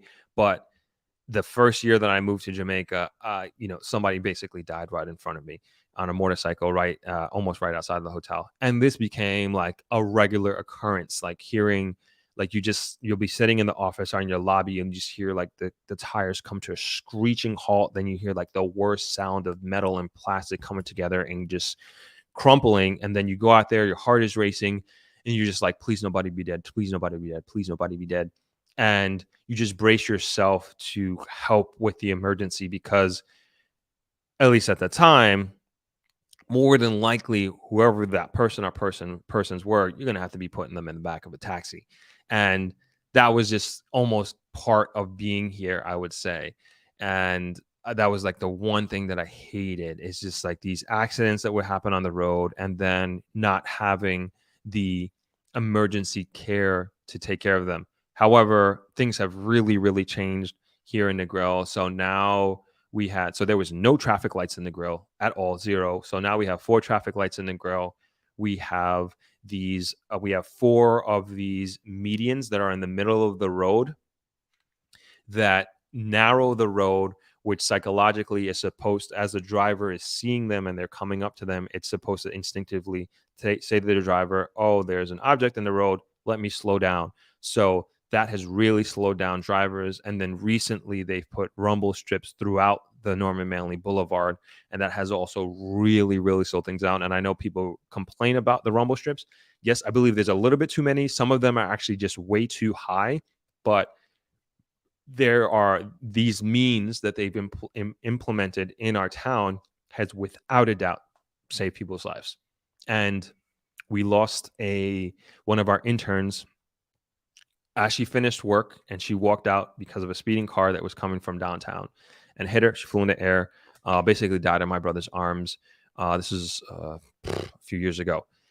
But this was a normal occurrence, and on the Norman Manley Boulevard, it was like a normal occurrence of these accidents because of just how it was designed, and the meandering roads, and a lot of people died because of that. But now it's not so much the case. I mean, back then, I would say I'd be sitting here every 4 to 6 weeks, there would be some horrific accident outside, and man, you just became like automatically, you just know you're going to be this first responder because, help isn't going to come, or it's going to take a long time. Again, now, sorry to go into these horror stories, but now it's very different. We have multiple private ambulances in Negril. We have the health clinic. We have the fire department has an ambulance. But even with that, I would say, do we have a brain surgery at Savlamar Hospital? I don't know. I wouldn't imagine so. You're probably going to have to be airlifted if something like that happens. I know that happened to a lot of people in Westmoreland. We have a big motorcycle problem, and it's an unregulated unregulated way of transportation. And it's one of those things that's difficult because we need the bikes. We need the bikes in terms of transporting residents and different people to different neighborhoods, because going down some of these lanes and some of these roads, cars can't go. But these guys aren't wearing helmets. They're unlicensed, uninsured, and they're killing themselves. And it's a really, really sad situation that continues to happen. And I know the police have been doing enforcement programs of getting some of these bikes off of the street, but they're so affordable. I mean, I think they're like $100,000, and it's very easy for anybody to get the bikes. But at the same time, is like a lot of these guys are killing themselves, and then I don't care what part or what level of society that you're in, like, you deserve a right to your life. And I think as a community, we have an obligation to do something about that. And whether it's enforcing helmet laws, which we should be doing, because that would save a lot of these guys' lives, whether they're bike taxis or whether they're, somebody coming from a party, whatever have you, is, again, they have a right to life. And on top of that, they're also a burden on the medical system. And you can ask anybody who works at Savlamar Hospital, and I've spoken to them, the bike accidents have been crazy, in terms of, and especially during COVID, it's like, man, you don't want to go to the hospital during COVID. You don't want to go to Sav Hospital during COVID. And because I know they're under-resourced there, they're understaffed there. And this is one of those things to think about. I know I went on a very long tangent on this crazy lane, but that'll kind of give you an idea of where my mind is at with healthcare in terms of emergency and trauma. So that's kind of my take on it. But in terms of day-to-day general practitioner healthcare, I would say Jamaica is good. I could think Negril for sure. I speak about prescription drugs and the availability and also affordability. I talk about my MRI stories. I've had to get multiple MRIs from different sports injuries, paid $300 and something. I'm sorry I'm rushing through this, but I just recently talked about it. But I paid $300 and something US, no insurance for an MRI on my knee. This was I believe in mid to late November of 2021. You already know how much an MRI costs in the United States. We're probably talking like $5,000 for the same thing. It's the same machine. Trust me, you get the same results, and you get it analyzed as well. Got stitches here, paid $100. I've got multiple stitches back in my head, got stitches over my eye. These are all injuries that I received from my brother, actually, from different things, but it happens. But that just gives you an idea of affordability and also quality of care. So that's kind of my take on healthcare here in Jamaica, and I believe it's quite adequate in my opinion, and also is quite affordable as well. And I also talked about my dad. He's recently had hip surgery. He had it here in Jamaica, had it in Kingston. He's recovering here in Jamaica, taking his time. He's 81 years old. He had it 6 weeks ago, and he's recovering well from it. So that kind of gives you an idea, Jackie. I hope that helps you a bit. Okay, loads of comments. Let's continue going through. Tania says, I noticed Jamaicans say persons instead of people, but I never noticed that before. Okay, I'm not sure where that's coming from. That from out of many people we are one. I gotcha. Okay. Sherry Bigham says, is there any way of investing in travelers, or are you strictly family business? Jamaica is truly the culture most crave that catches the heart and soul of people. Yeah, we're a family business, not looking for investors. Maybe when we go across the street, we end doing something like that. Maybe we will, but right now we are a family business. Kemi says, my primary concern is the quality of healthcare in Jamaica. I don't know if there are any good options. Yeah, there is good quality healthcare here. And if you could be more specific of what you're referring to and what you're looking for, but there are great doctors here. There are great surgeons here. In Kingston, I'm like I said, my dad just got hip surgery.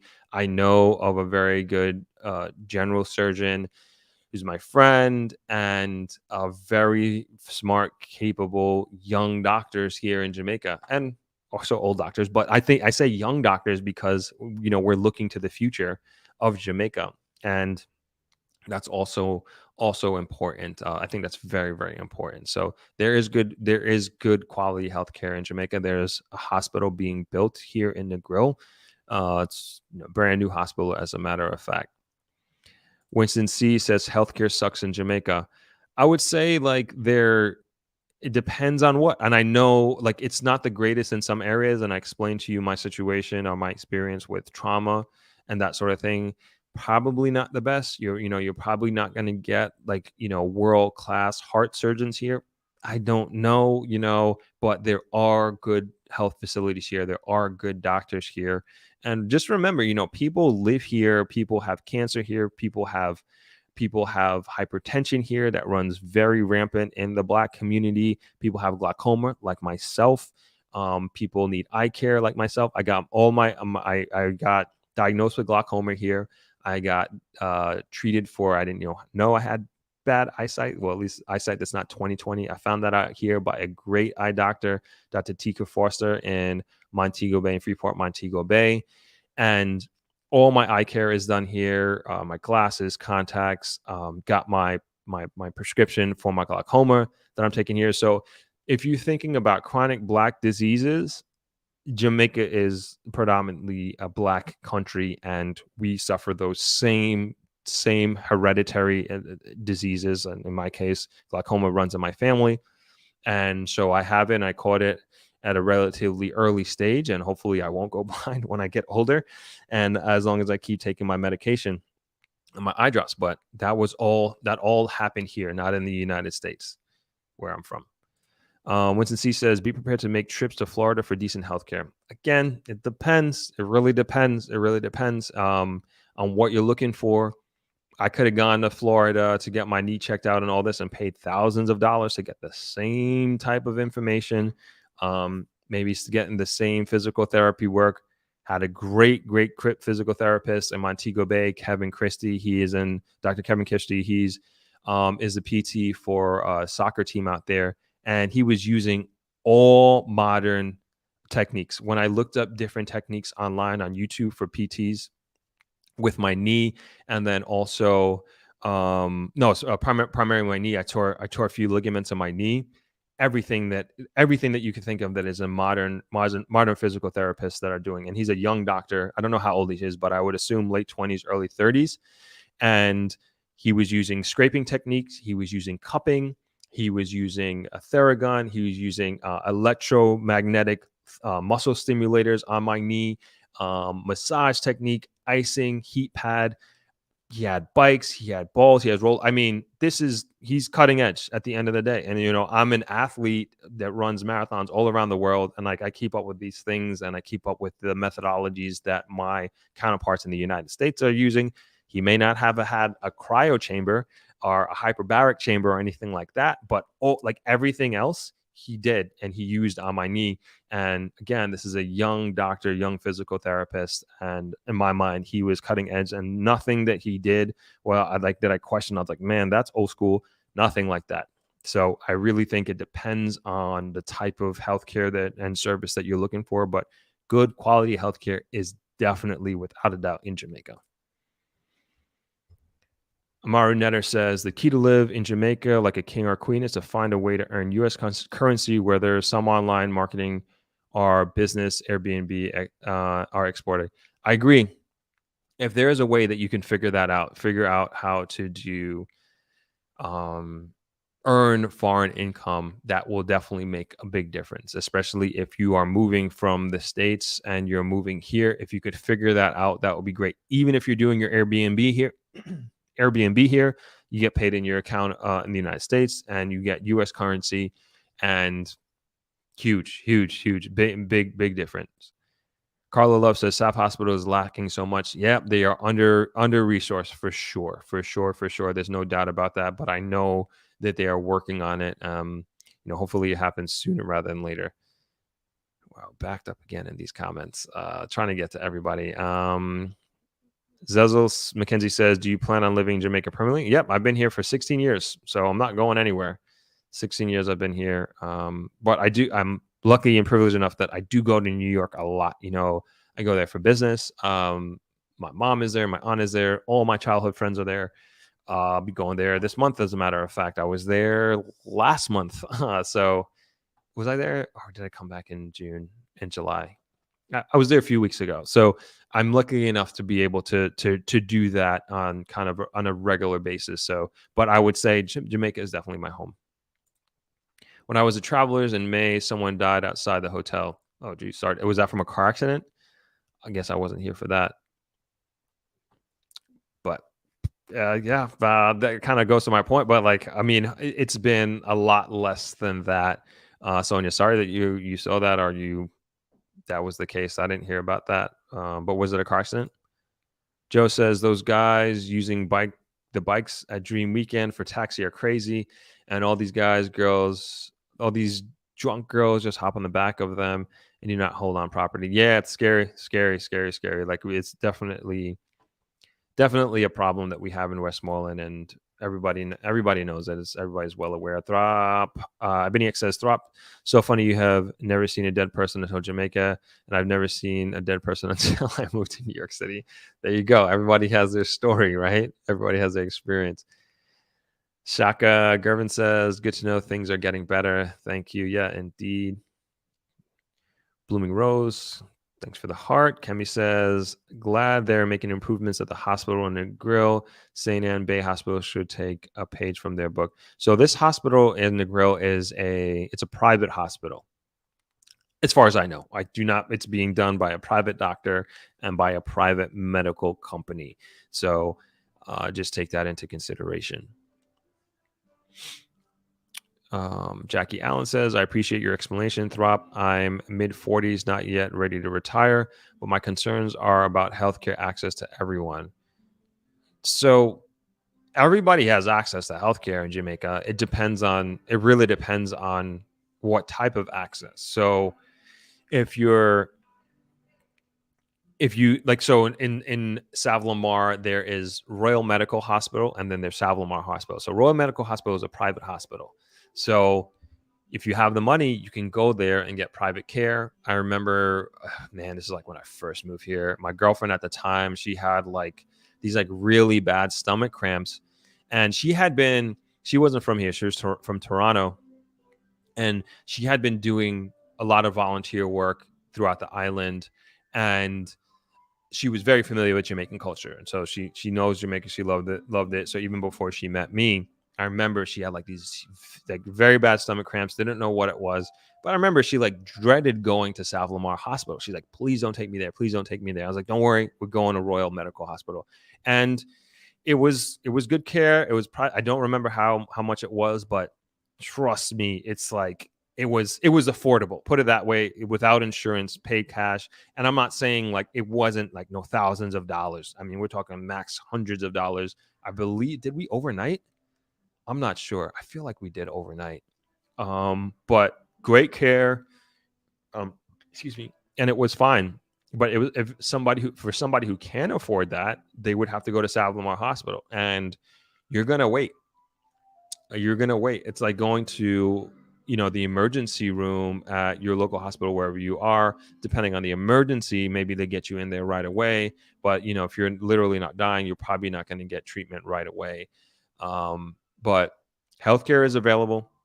You have access to it, even with but it depends on what you can afford. Do you have insurance as well? And it's not going to be like in the United States. If you call an ambulance, or you have to go to the hospital for an ailment, where that could be crippling to the rest of your life financially. And we all, if you're from the States or you live in there, we all know somebody, or I've heard stories of somebody who has been crippled financially because of a car accident, or because they broke their leg, or because they had to call an ambulance, because we're talking about, they're going to bill you, and that's going to, if you can't afford to pay it, it's going to kill your credit. So all of a sudden you have a bad credit score because you can't afford these payments. Now you can't get a loan for your house, and you're stuck in this circle, this visceral circle of just debt, and you just cannot make anything of yourself and cannot make anything of your life because of an accident that happened to you. You broke your leg and you broke your arm, and that costs you tens of thousands and sometimes hundreds of thousands of dollars that you can never ever repay, depending on what you do for a living. And I know many stories like that. That won't happen here. Like you're gonna get care. You're gonna get, especially in an accident, you're gonna get taken care of. And it's, yes, we the taxpayers take care of it, but at least, and that's why I was saying like the burden with the motorcycle guys is on us, but the access is there. The access is there. Ebony X says, truth up, I took my mom to a private hospital in Mandeville, and it was great and it was affordable. There you go. And I understand Mandeville has some of the better healthcare in Jamaica because there are a lot of retirees there. And just leave it at that. So I that's what I understand. I've never really experienced it on any level to really speak to it, but I understand Mandeville has some good hospitals and healthcare facilities. Jamrock says, most times we are referring to emergency services. Gotcha. So, well, you heard my explanation with that. Gizzy says, Hospital in Montego Bay is a very good hospital. I've heard the same. I actually brought my dad there one time. Great service. That's pretty much like kind of close to Holiday Inn, but that's a newly built hospital there.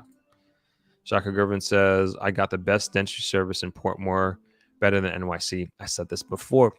Dental service in Jamaica is Shaka, if you could how much did you pay for that service? I'll just leave it at that. If you could just share with us the dental service and also the type of service that you got. But I don't know why more people do this, because I know, at least in the States, a lot of times dental and eye is not covered on your insurance. Come to Jamaica and get it done. So much more cheaper. And you get, it's this, I'm not, no disrespect to eye doctors or dentists, but it's the same thing. You get your teeth cleaned. I'm not saying come here and get a root canal. Maybe. I'm sure we do lots of root canals in Jamaica. I'm sure of it. I'm not saying come here and get veneers. I don't know how often that we do that here, but there's good dentistry. There's good ophthalmologists here as well. I'm a living, breathing proof of that. Both of those cases. But Shaka, if you could share with us how much you paid for that service and what you got done. CRDD says, you can absolutely access good healthcare in Jamaica, like everywhere. It depends on your location. Right. Amru Netter says, I would say public hospitals suck regarding the wait time, but you actually get good service when you do. There you go. Dorothy WW says, I strongly believe that the people of my country usually do not appreciate their place of birth or place of human development until they have traveled elsewhere and experienced a different lifestyle. So I do want to get into that at some point in time. When we get to the second half of the subject matter, I will chime in on that. Dorothy also says, I find that the average Jamaican can be considered one of that group of peoples. I believe most of them are now in awe of Jamaica and its developmental journey. They appreciate Jamaica more. Joan Johnson says, if you are comfortable where you are living outside of Jamaica and there is no real desire to return, then don't worry. Visit when you can. Good advice. Kemi says, I'm referring to emergency care options. Been to St. Anne's Bay Hospital to visit a family member last year. It was scary. Yeah. And I think we're all agreeing on that. That's where I would say is like where the lacking is, and where I think there is a lot of room for improvement is emergency care and trauma. That's essentially my point. But again, day-to-day healthcare, I think Jamaica is good. Very excellent, as a matter of fact. Joe, do you use ganja eye wash for your glaucoma? I hear it works well. No, I did not know there was ganja eye wash. I will have to look into that. Thank you, Joe, for that. Have to look into that. Joan Johnson says, returning to Jamaica or living in Jamaica has to do with your desire to live in Jamaica. You will figure out a way to make it work. We live in a global world. Absolutely. I believe it was a motorcycle. There you go. Thank you for that, for clearing that up, Sonia. Yeah, those are definitely big concern here in Westmoreland. Look out for that when you're driving. Definitely. Not to scare anybody, but there are a lot of bikes on the road here in Westmoreland. Stephon Mattis says, hey, man, I met you the other day at the gym in Brooklyn. Oh, what's up, man? Okay, cool. Thanks for joining. Thanks for joining. That's awesome. He's a dude who let me in. Are you still there? I know you just started when we met. Good to see you, though. Good to see you, man. Dorothy W says, I believe every country has faced and is facing challenges with crimes, etc. So it's not unique to Jamaica. Jamaica offers a great lifestyle that can be experienced in different ways. One love. I agree. I'm going to get into a lot of these points that you're bringing up, Dorothy. Camille Lewis, the thing with healthcare in the U.S., you have to see specialist doctors for everything. Whereas in Jamaica, you can go to a general practitioner and then get sorted things out. Yes, this is true. And then I feel, at least in my experience, I feel that the general practitioner can take care of a lot. And then I'm only referred to, say, X type of doctor when absolutely needed to. So, obviously my knee, my doctor doesn't have an MRI. So he wrote me a referral to go get an MRI. And so I went to do that for the technician. I'm trying to think of other things that I had to go to different doctors for. I did the physical therapy. My dad, he went to, yeah, you're right, Camille. I'm trying to think of like when I had to go to different doctors to do different things. I mean, obviously I go to the eye doctor for my eyes, dentist for dentist. But yeah, I think that's a good point. And I feel like in the US, at least this was my experience growing up, like we always had to go to like we're always getting like these referrals. It's almost like the mafia kind of thing. Like they're helping their boy out, they're helping their doctor friend out or whatever by referring you, because it's not you paying for it, it's your insurance, right? Well, hopefully if you have insurance, right? At least that's what I felt like it was growing up. But I don't know if it's still like that way. I'm sure, but not to dog the US too much in here, right? Ebony X says, you hit it on the head, Dorothy. I'll leave that. I find a lot of people talk about crime in Jamaica from what they heard, not necessarily because they know firsthand. Sophia says, I agree with any measure put in place to slow down traffic and save lives. Yes, absolutely. Ellington Ellis says, hello, Throp. We stayed at Travelers Hotel and enjoyed our stay there. Looking forward to coming back. I met you at the restaurant on the beach. Awesome. Well, good to see you on here, Ellington. Thank you for joining. I just paid $20,000 for dental implants in the United States. Oh my goodness. Wow. I don't know if you looked into Jamaica for that. I don't know if that's something that we do, But these sort of surgeries, I would like. I'm definitely looking at different places around the world, not necessarily just doing them in the U.S. Wow, $20,000. I'm sure it looks wonderful though. Ebony X says, I've heard of people waiting for care in emergency rooms for hours and dying in NYC hospitals waiting rooms. Yeah, I've heard that too. King Naldo says, Wagwan, Throp and Throppers. What's going on, man? Always good to see you on here. Expat lifestyle. Thank you for doing this, Throp. I live in Canada where we do have access to good healthcare. However, I would never give up the country where I was born, and it will make my retirement home. Awesome. Awesome. Happy to hear. Expat lifestyle. Looking forward to that. Ebony X says healthcare in the US will most definitely put you in the poorhouse, especially if you don't have insurance. If you don't have insurance, forget about it. I mean, unless you're making like tons and tons of money in the United States where you don't need insurance, forget about it. If you know something happens to you and you got to go to the hospital, it's over. It's over. I mean, you're talking about thousands and thousands of dollars. Won't go any more into that. Camille says, Mafia is indeed right. Dying with laughter. That's how I felt. You know. Jasmine Woodbine, my grandmother and Laura had hip surgery at age 90 in Kingston and got home PT and did very well. And we were able to pay for the surgery with ease. Yeah. So my dad, man, my dad is doing home PT as well. And man, how much did we pay for it? I want to say, I'm going to find the papers and what we can go. I'm sure it'll be okay with my dad, but I want to say we paid like $5,000-$6,000 out of pocket for hip surgery. I don't think it went past $5,000. That includes like you had to pay for the theater, the operating room, and then you had to pay the doctor separately. I remember that. We do have health insurance, and we did get a percentage of it taken off, but just the hip surgery is going to be under $10,000, like for sure, under.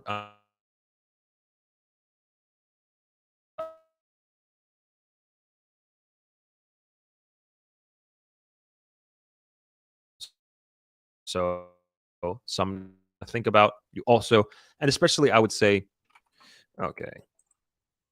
All right. I was trying to type a message here. Okay, lost you for a second. So, especially if like you're a younger person and you're doing a hip surgery, wouldn't you much rather recover in Jamaica? Like, and I want to say younger person, like if you're in your 40s, 50s, 60s, like you're gonna recover a lot quicker. I had a friend here. I think he's late 50s, got hip surgery done here in Kingston by the same doctor my dad got it done by. And he was up and running, not running, but walking around in, I believe, 2 weeks. I don't think it was 2 weeks. I'm going to ask him, but he was ready to go, recover here in Negril, and he's back to his normal self. Great surgeon. This is Dr. Mansing in Kingston, and he explained the process. I mean, I did I wasn't there for the surgery with my dad, but the preparation leading up to it, I took my dad to the different appointments that he had. I drove him out to Kingston from Negril, the X-ray, CT scan, all that stuff. That was all done here in Jamaica, and it was a successful hip surgery. So just take that into consideration. Stewie 1156 says, is it better to live in the U.S. as a black man or a white man? Are you talking about the U.S. southern states and red states or blue states? I don't know. We can get into that. But, I mean, yeah, you can get into the nuances. I believe Stewie's referring to the title of the video and the thumbnail. This is specific to, we're talking about the brain drain that's happening here, and seemingly the flight of people, Jamaicans, going to the United States and going to foreign. But we will get into that in a second. I just want to clear out these comments really quickly, Stewie. Ebony X, it's still like that, Throp. They refer to their friends because of insurance and paying. Yep, agree. No, Jamaican never crossed my mind for dental care. It will now. Okay, cool. Seaside Drift Pylon says, bonjour, T-Bros from Maritimes. Good to see you. Kinaldo says, outside of Kingston, Mandeville has the most reliable healthcare with a large public hospital, a large private one, It has a plethora of doctors, offices, and clinics with cool temps of 50s to 60 degrees. Yes, I hear it is much cooler in Mandeville. Andrew Blick says, I missed your event dates in November. Can you update me or tell me the dates? Yeah, November is for Throp-X is November 10th to November 14th. And I'll put the website in the comments here. And so for those that don't know, I am hosting an investment conference focused on many of the things that we're talking about here. And we're going to have a bunch of different panelists that are going to be one of the topics we'll be discussing is the healthcare system in Jamaica, what the quality of healthcare is like. And it's a 4-day conference. 2 of those days will be filled with panel discussions right through from and having many of the guests of my podcast coming on as panelists talking about everything that you can think about moving or investing in Jamaica, both investing in real estate and buying a home. If you're going to rent an apartment and you're just kind of, wanting to dip your toe into trying to find out what it's like to live here, we'll have experts in those realms. And I know there were people in the audience talking about families. And so we're going to have educators here to talk about the current state of the school system. And a lot of it is going to be specified to Negril, and many of the experts that we're going to be having are going to be from the West and can speak to that. But you can extrapolate that outward and get an idea of what it is like in other parts of the country. And so even if you're going down to what is it like to buy a new car or a used car? What is the process? What kind of paperwork do I need for a bank loan on a mortgage? We'll have all of those financial experts available as well as panelists, and we're going to have discussions. And it's going to be an intimate group. I don't want this thing going over 50. That's what I'm going to be maxing out on. And we want it to be as interactive as humanly possible. We want everybody to know everybody who comes to this conference, and we want to give you the opportunity to talk with these subject matter experts on a one-on-one basis. And I want you to get as specific as you possibly can to whatever your situation is, and come prepared with your questions, come prepared with different properties that you're looking at. And if you're thinking about what about going with this option or that option, talk to the banks, talk to the realtors, and so you can completely understand what for your particular very unique situation, what may or may not work for you. So that's Throp-X happening November 10th to November 14th. And then we're going to be doing a tour of different residential and commercial real estates here in Negril, so you can really have an idea and a feel of what it might be like to invest, and also give you an idea of what the current real estate market is like, especially the residential real estate market. So that is Throp-X in a nutshell.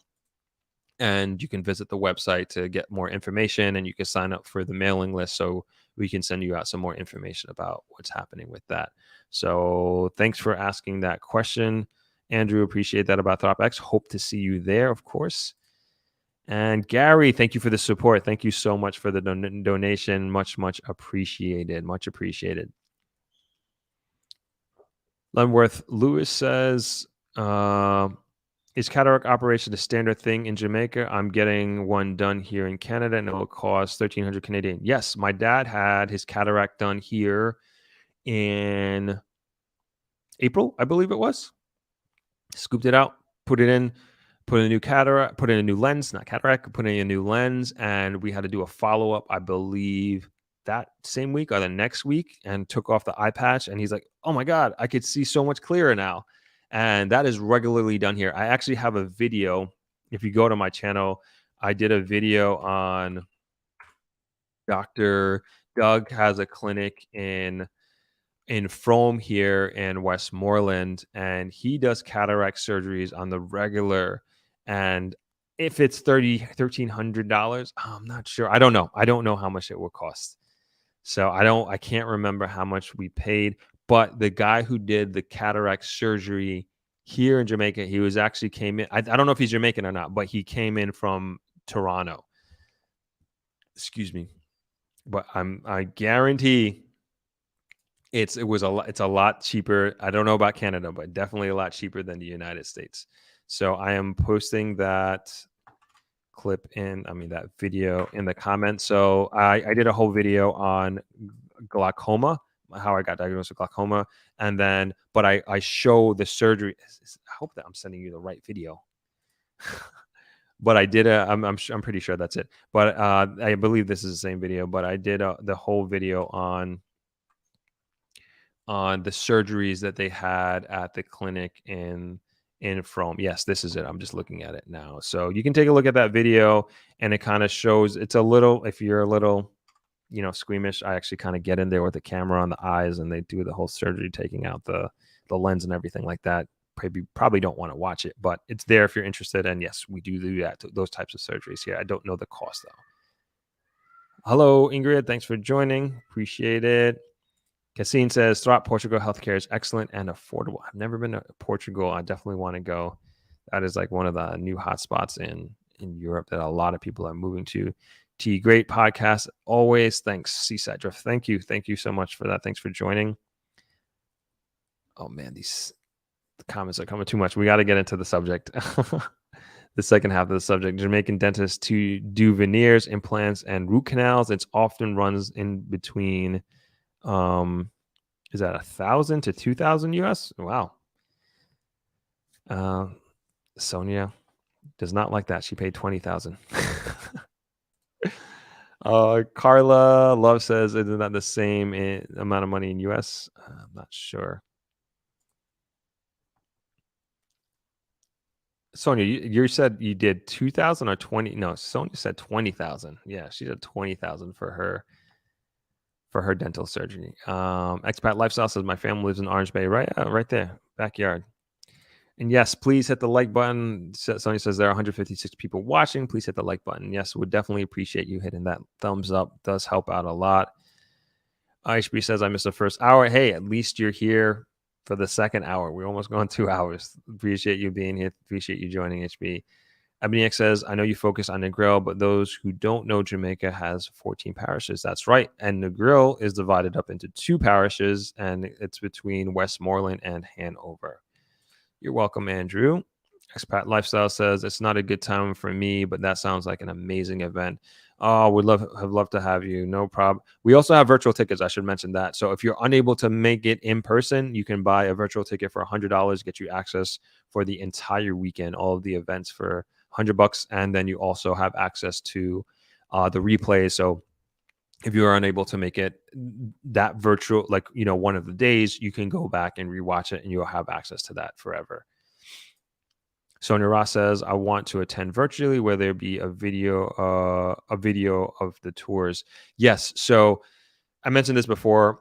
I was trying to figure out a way to do the tours live, but I think technologically it's just going to be too much, and I don't think the quality is going to be there at all. If somehow something does happen where we can do it, fine. But I think the best thing to have happen is let us do full production, drone shots, everything, full video explanation. We'll mic up the real estate experts, and you'll get a much better quality experience and in-depth experience through the post video as opposed to seeing it live. So that the day we do the tour is probably the only day that you won't have live, but all the panel discussions, you will have access to that as a virtual viewer, a virtual ticket holder. Seaside Drift Pylon says, scoop it out, LOL. Yes, you'll see if you watch the video that I just posted, you'll see is literally just scooped out. Exquisite Caribbean Queen says, how much does it cost to get full dental implants and mouth restoration on an average? I don't know, but somebody put it in the comments 1,000 to 2,000. I don't know how accurate that is, but somebody said that. Life with Lady Ashley, thanks for joining. Good to see you. And okay, we are fully caught up. And Veronica Tate says, hi, Throp and everyone. Great show as usual. Awesome. Nice to see you. Thanks for hanging out. Okay, so second half of the topic, right? Second half of the topic, and we were talking about on a lot of the comments. Well, Dorothy brought up some good comments as it relates to living abroad, living in this, and I put the state specifically because I can only speak to my experience, right?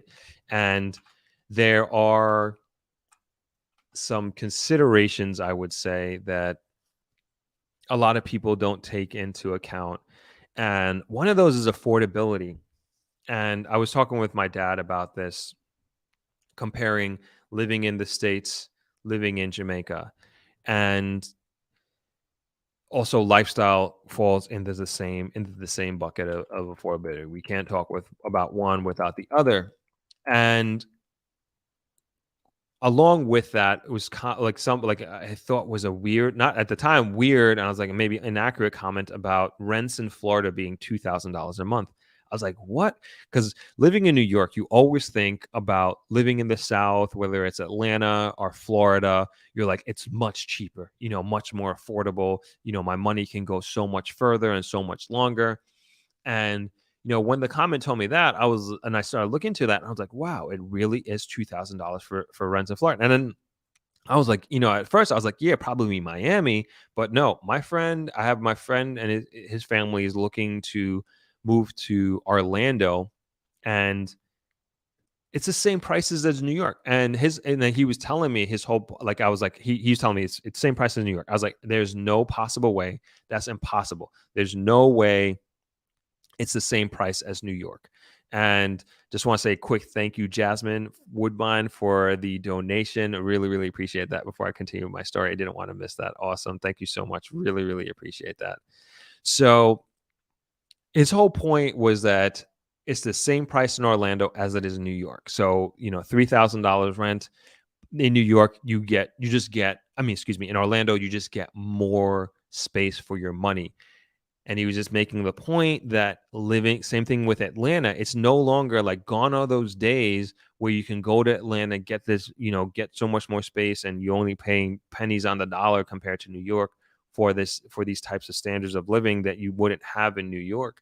But I'm sure but when you think about cost of living in general, I would assume, and maybe there are people here in the comment section would beg to differ, but I would assume that it is more affordable cost of living, like groceries, etc., in these different places. And it was just astonishing to me, like how expensive these places got. And I don't know if that's because of inflation or that has been something that has been slowly building. But from an affordability standpoint, it's a lot more than I thought it was going to be. And sorry, I'm just hop over to my notes real quick. And you also have to think about, so we got a spammer here in the comments. Let me just take this guy out.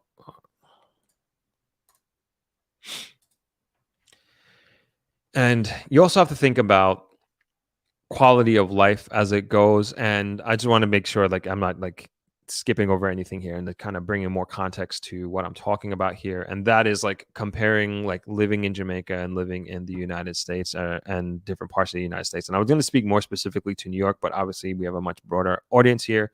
And so let's talk about the United States in general. And I'm not saying not to do that. And I'm not telling Jamaicans not to move to the United States. I'm not saying that. And for those who weren't here earlier, I actually made a great point, a great argument as to why it is important that Jamaicans do have some sort of abroad experience, whether they're working or whether they're traveling for vacation. I think it's a great, great, great opportunity for the country to have its individual citizens get this global experience. But on the other side of the coin, grass ain't always greener on the other side.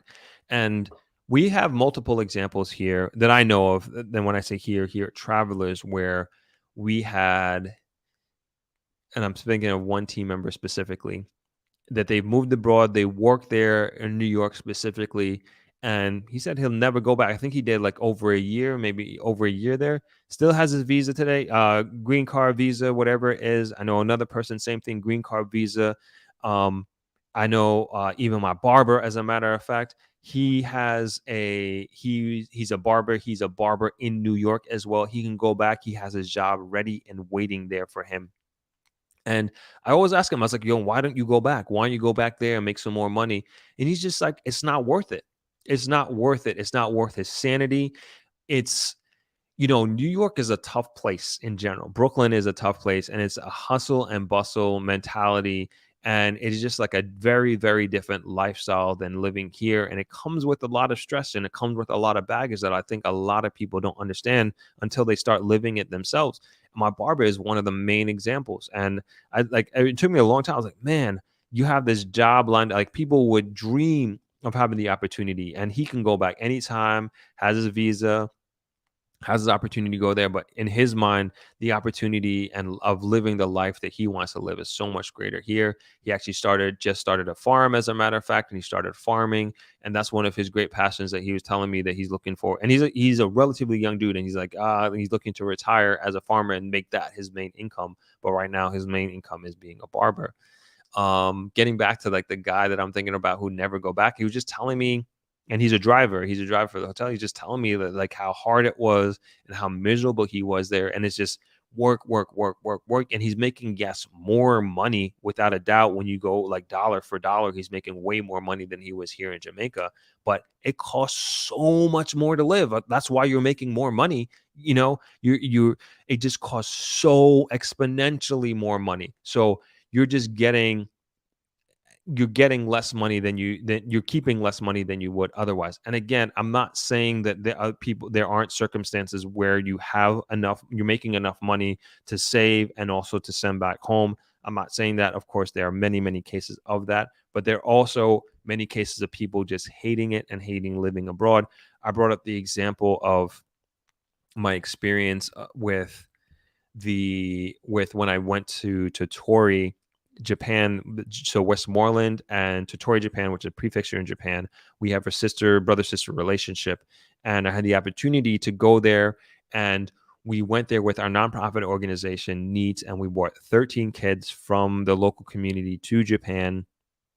And there was a young lady working there from the Westmoreland office, and she hated being in Japan in Totori. I was like, I couldn't believe it. Like, I couldn't believe it. Like, I love Japan so much.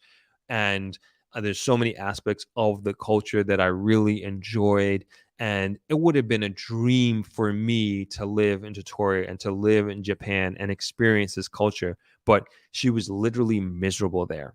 And I could see it on her face. I could see it in her demeanor. And she could not wait to go back home. She could not wait to come back to Jamaica.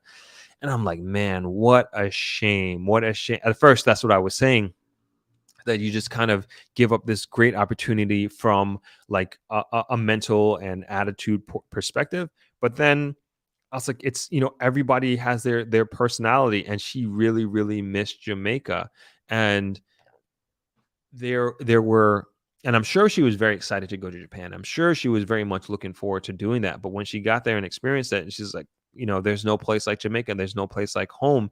And even going to, so-called first world country. And my point in bringing up these stories is that the grass isn't always green on the other side. And just because it works for some people, it may not necessarily work for others. And it also goes on the same side. There are people and my dad is one of them. My dad left and moved from Jamaica to England, went there for a few years, then migrated to the United States.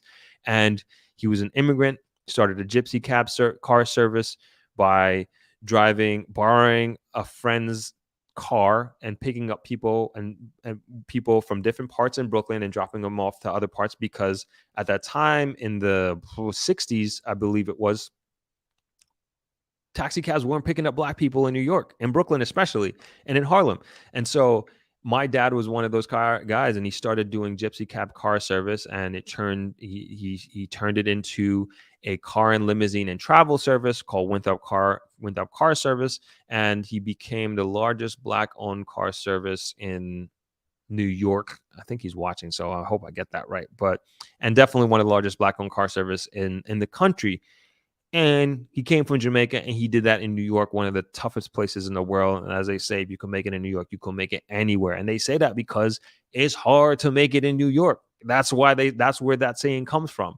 And so my dad was able to be successful there and do well there. And so there are stories of that, many, many stories. My dad is a living, breathing example of that story where it does work for people and people are able to be successful.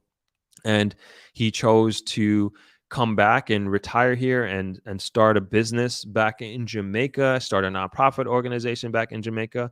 And to me, that is like that is like a major success story of a Jamaican who moves abroad, makes a huge impact on another country, on another city, on another borough, and then uses all his knowledge, power, and resources, brings it back to Jamaica, starts his own business, and then he raises his three sons in New York and Long Island, and his three sons end up moving to Jamaica and go on to join the business and further the legacy of the business.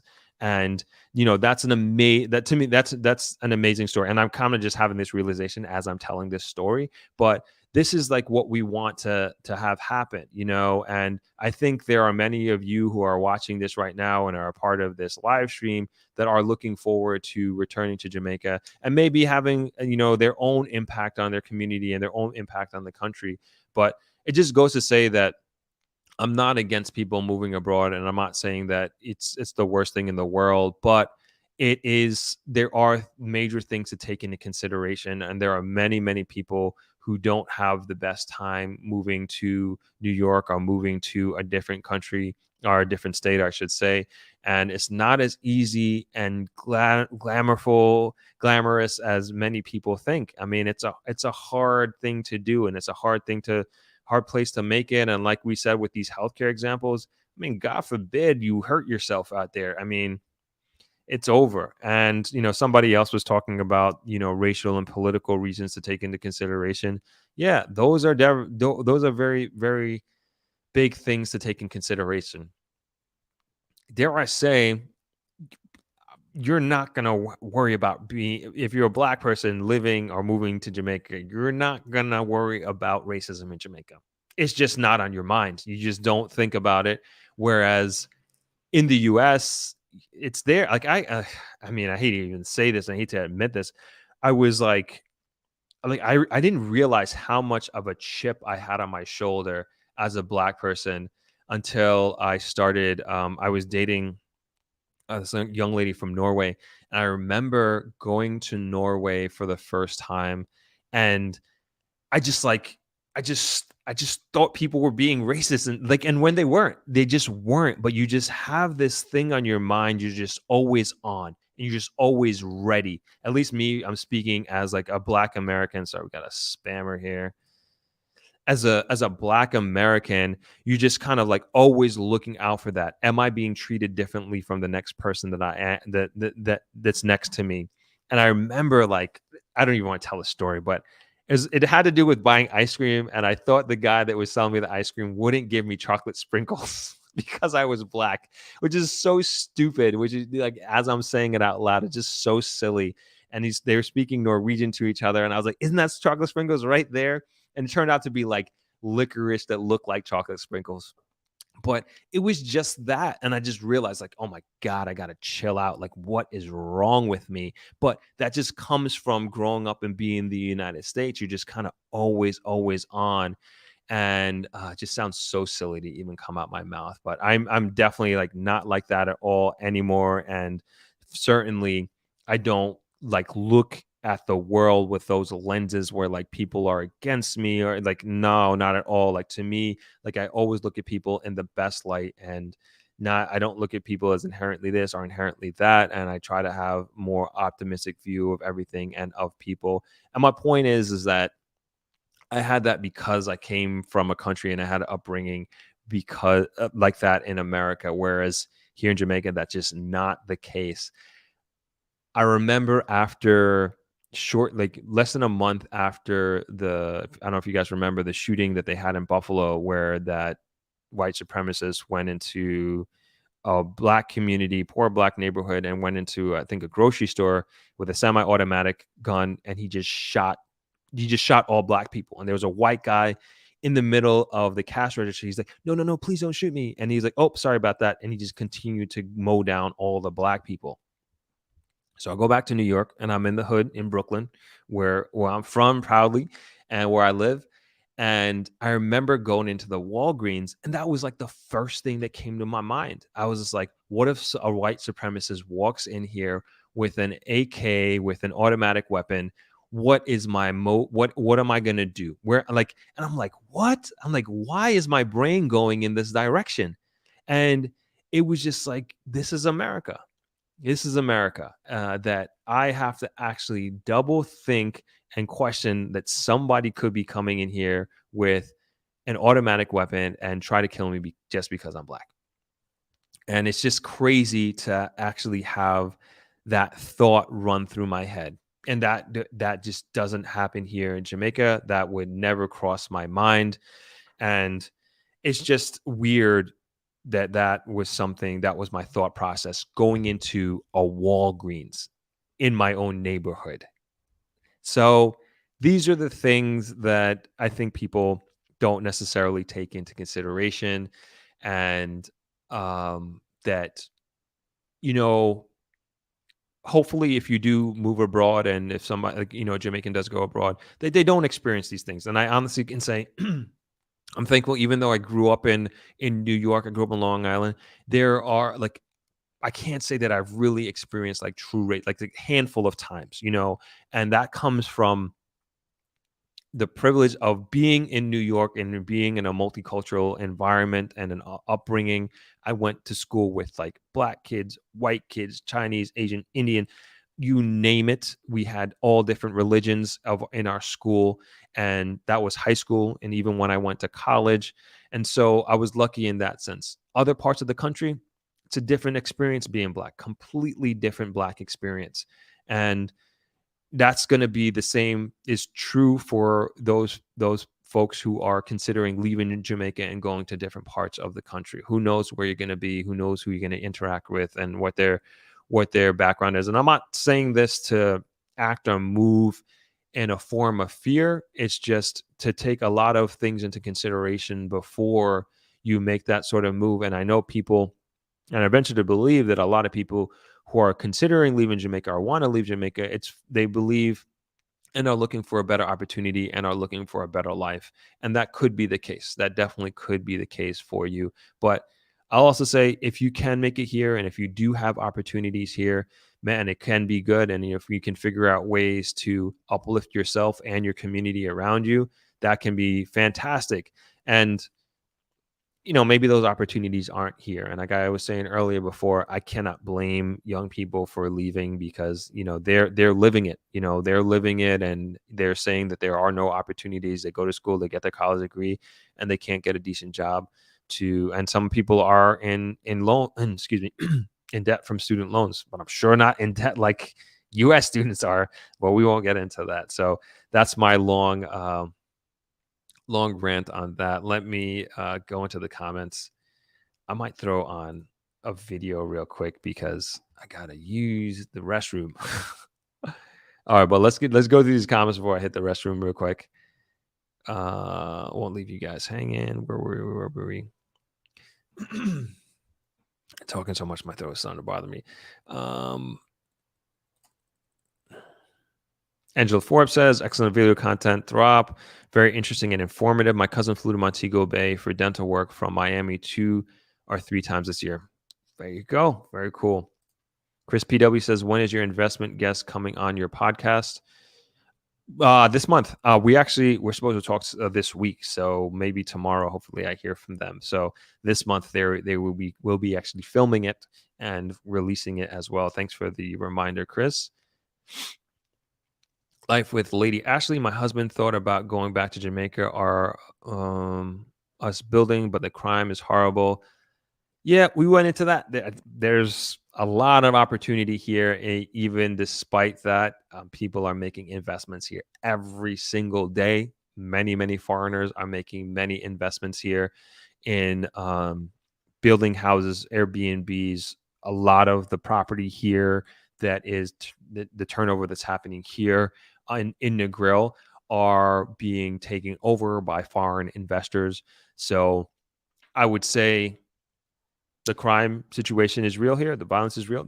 There's no doubt. I don't argue that, but it's not to the point where I would say make this a deterrent for you to investing in something that could be phenomenal for you and your family and the future of you and your family.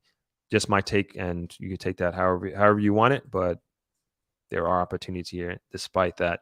Dante Golding Frankenson says, Any dentist in Kingston that's the standard price. My dentist in Tangerine area by Medical Associates. HB says rent is crazy in major cities in Florida. So I'm learning. Seaside Drift Pylon says the key to life is hard work makes it. I agree with that. Exquisite Caribbean Queen says, did you mean, okay, they're talking about the dental thing. Life with Lady Ashley says ATL is the same. LOL. Diane T says for full mouth dentistry, multiply the price for the number of teeth. Okay. HB says cost of living in Florida is high in Florida. Housing was affordable, but not anymore. Sonia Ross says that Florida rent is crazy. I don't think it's inflation. It's been creeping up in some places in the South for years. Life with Lady Ashley says Atlanta is going up too. It's not the same. Yeah, that's what I keep hearing. I haven't looked into these directly, but I hear that like it's going up everywhere. I wonder if that's being driven by like foreign investors as well. Sorry, I got some super chats here. Shayna Love Coaching says, I'm surprised you're still on. I left an hour ago and you're still on the live. Yeah. Welcome back. I'm still here. Trying to get through these comments. So I'm just gonna go through these comments and we're gonna wrap up. And this could take who knows how long, but we'll see. We'll see what we got going on here. Exquisite Caribbean Queen says, I pay $1,800 for an entire home, almost 3,000 square feet in Atlanta. However, my parents died, leaving 16 acres in Jamaica, and I'm investing in Jamaica to come back home. Awesome. Looking forward to having you back here. Dan T said, I'm at 2,000. Life with Lady Ashley said, I would never go back to NYC and live. It's not a game up there. Not a game at all. Car Black says, it's a grimy rat race in New York City. Great to make money, but I would never live there. Seaside Drift Pylon says, you are it. Do you need to dig deep and it will come? Heavenly Majestic Warrior says, yes, NYC is very stressful. They have pockets of nice spots, very expensive, especially Brooklyn. So true. Joan Johnson says there's a reason why teachers are needed in the U.S. It's not a lucrative profession for an American, so they recruit teachers from less developed countries who are attracted by salary. I believe that.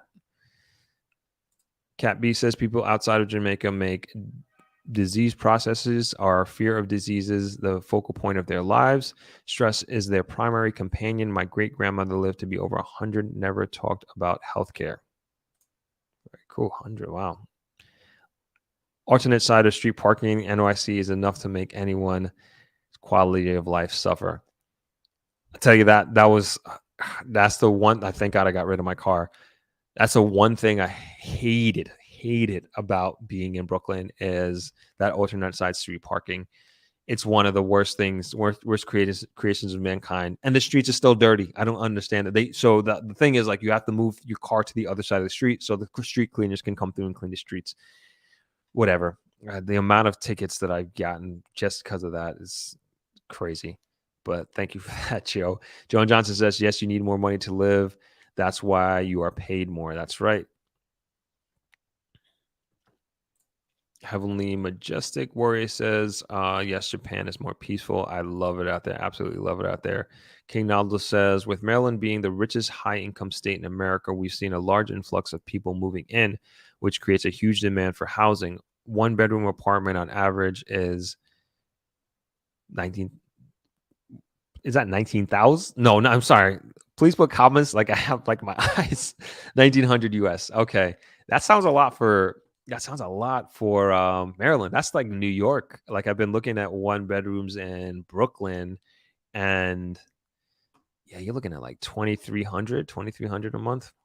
Crazy. Heavenly Majestic Warrior says, yes, it's an individual choice. Ebony X says, New York is most definitely a rat race when you have to deal with the police killing. You as a black person living in NYC is not easy. Maru's 1970 sign says, wow, we used to use Winthrop car service. Yep, that was my dad. That's right. That is right. Exquisite Caribbean Queen says, New York is very nasty, dirty, unaffordable at this time. Now it's gotten out of hand. Yeah, the rats there are crazy right now. I'm sure people in here in New York can attest to that. Like the rat situation is just OD. At least last time I went, I was like, man, this is crazy. Heavenly Majestic Warrior says, I took that cab service back in the 80s. Wow. Yep. That's my dad. I think my dad is watching. So you see all these people who took one without car service that I know your dad must be proud. I hope he is proud. I'm sure he is. I'm sure he is. Let me see if I'm trying to see if my dad got this. Yeah, my dad got the invite. Nicoy Force gave me the Hove sign and the heart. Thank you. Life with Lady Ashley says, people in Jamaica don't let you live. Always bad mind people want to kill you who migrate back home. I'd rather live in Grenada, less crime. I don't think that's necessarily true. We talked about this last week. About like how you move in Jamaica, like, is so important. And we talked about, you not like the advisement that I've given and that I've also received by my elders. And when they talk to people who are considering moving to Jamaica or moving back to Jamaica more specifically, is that it's probably not the best idea to move back to your old neighborhood, especially if it's the old neighborhood that you left it as is, and come and build a huge house there. It's probably not a good idea to drive around in that neighborhood in a luxury vehicle. And it's all these different things about like how you move in Jamaica is like so important. I'm never been, never will be somebody who wears jewelry, wears diamonds. The only thing I wear is my running watch. That's about it. And that's just my personality, and nothing against anybody who does wear those things. But I don't think Jamaica is a country that you do these things that you kind of put a bullseye on your back. And this is not a country, like, I don't believe that, and this is my personal opinion, like, not, hopefully I don't offend anybody, that, you should, what would I say? How do I say this politically correct? But basically, you don't want to put a bullseye on your back in any way. Draw attention to yourself, be flashy, maybe inadvertently put people down and through how you dress and that sort of thing, and being a show off. And I'm just never that way. And neither is anyone in my family. And it's just like, take these things into consideration when you do move back here, or you are considering moving back here.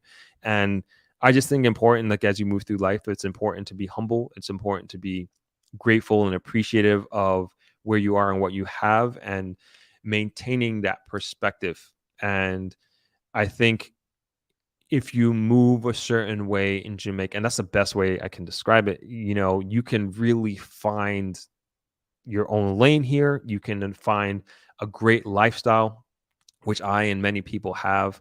And that's just something to take into consideration. And I don't think people are going around, killing random people, sort of thing. And I think, if you do this on anywhere in the world, if you go there and you put a bullseye on your back by, showing off. I just watched this documentary on Vice about like a few years ago. And if you remember this, like, Kim Kardashian was showing off this like stupid diamond on her hand, and I think she was in Paris, and she put it on her Snapchat. And because of that, like that day or that week, somebody broke into her house, robbed her at gunpoint. And this is like,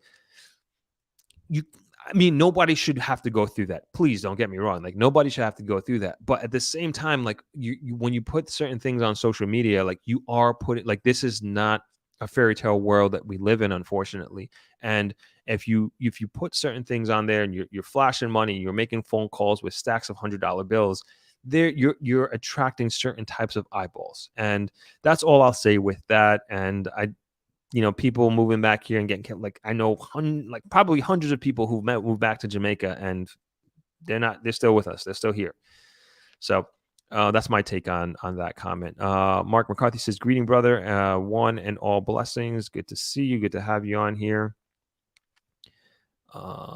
Veronica Tate says, by the way, I enjoy coming back for vacation. Awesome. Mark McCarthy says, I'm coming home for real. My country needs me. I feel trapped and slaved out. Oh no, sorry to hear that. Hopefully you're able to move back soon. Maru says, Jamaican government does not do much to recruit expats. I agree. I have my own take on this. I think there could be more done. I honestly think there could be more done. And I think we can do more to get the diaspora. They're very powerful and very resourceful diaspora that we are as Jamaicans to come back. And I think I was talking about this on Sunday. It's like if we can do something just very, very special for the Jamaican diaspora to incentivize them to invest and move back to Jamaica, I think that would be a good idea. Maybe there are things in place that I'm not aware, but maybe we can do a little bit more. We can always do more, right? Seaside says, "Be wise and know your grounds, and don't go alone." Mountain High Sound says, "Greetings from Germany." Hello. Thanks for chiming in from Germany. What part of Germany are you? Heavenly Majestic says, "Right, yes, true. I've been there." Okay. Joan Johnson says, "It's important for us living overseas to give a true picture of what life is like.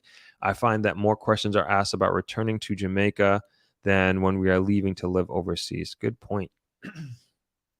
Lorraine says, "Please hit the like button. Please." Yes, that would make a big difference.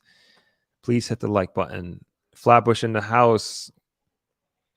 Mark McCarthy says, "Brother living in New York as an island boy, you are not facing racism from white, but I must tell you, we get racism from black people, Americans. They will, they will tell you they don't like us." Let me see if I understand that. Mark McCarthy says, "Brother living in New York as an island boy, you're not only facing racism from white boy, but you're also facing racism." Really? I didn't know that. Is that Black Americans or other Jamaicans, Caribbean people? I never had that real experience. But tell me more about that, Mark. Heavenly Majestics agrees with Mark 100%. Okay, apparently he's not the only one experiencing that. Sonia Ross says, "I hope when I come to Jamaica, it will heal my spirit from all the crazy racism in in the US. Sorry, dog in New York here. I hope so too. But people feel that, and I know I've interviewed people who feel this this release in a sense, and easiness of being here as compared to the United States. So I hope that you have that experience here, Sonia. Ebony X says, "In Jamaica, it's more of a class rather than race." That is very true here. Very, very true. Oh, wait, hold on. We got some spammers here. Let me just block this.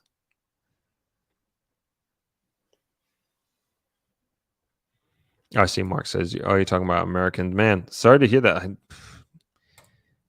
I've never had that experience.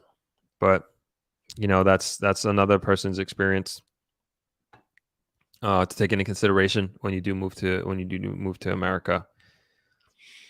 All right, let's get back up to these comments. All right. Mark McCarthy says, "Heavily, I face it in my business of architecture. I can't get my full potential here. I'm coming home." Wow. That's crazy. But happy to have you coming back. Sandra Coelho says, "I'm a travel consultant and also work for corporate. My plan is to retire next year from corporate and embrace travel 100%. I'll be free to work in JA long term as other countries." Awesome. Congratulations. That's a dream right there. Exquisite Caribbean Queen says, "Thank you for representing Jamaica. My friends from multiple places in Africa hate going back home in droves as well, or are going back home in droves, excuse me. The internet have opened up a lot of opportunities to live anywhere we like." That's right. Nicole says, "I love being Jamaican." Me too. Dale Clark says, "Great topic, Throp. I second that thought, Mark. I face racism, but also face a lot of hatred from African Americans." Man, real sorry to hear this, guys. Real sorry. I guess because I don't know. I guess because I grew up in New York, I guess I didn't get that from other Black people, other African Americans. Wow.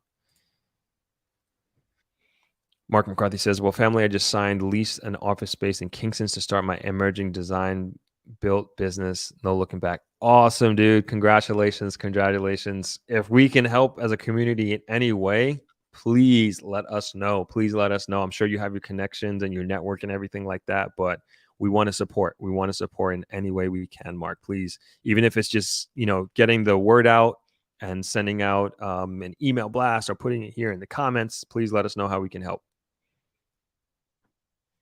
Dorothy says, "Throp, thank you for this engaging conversation." You're welcome. It is my pleasure.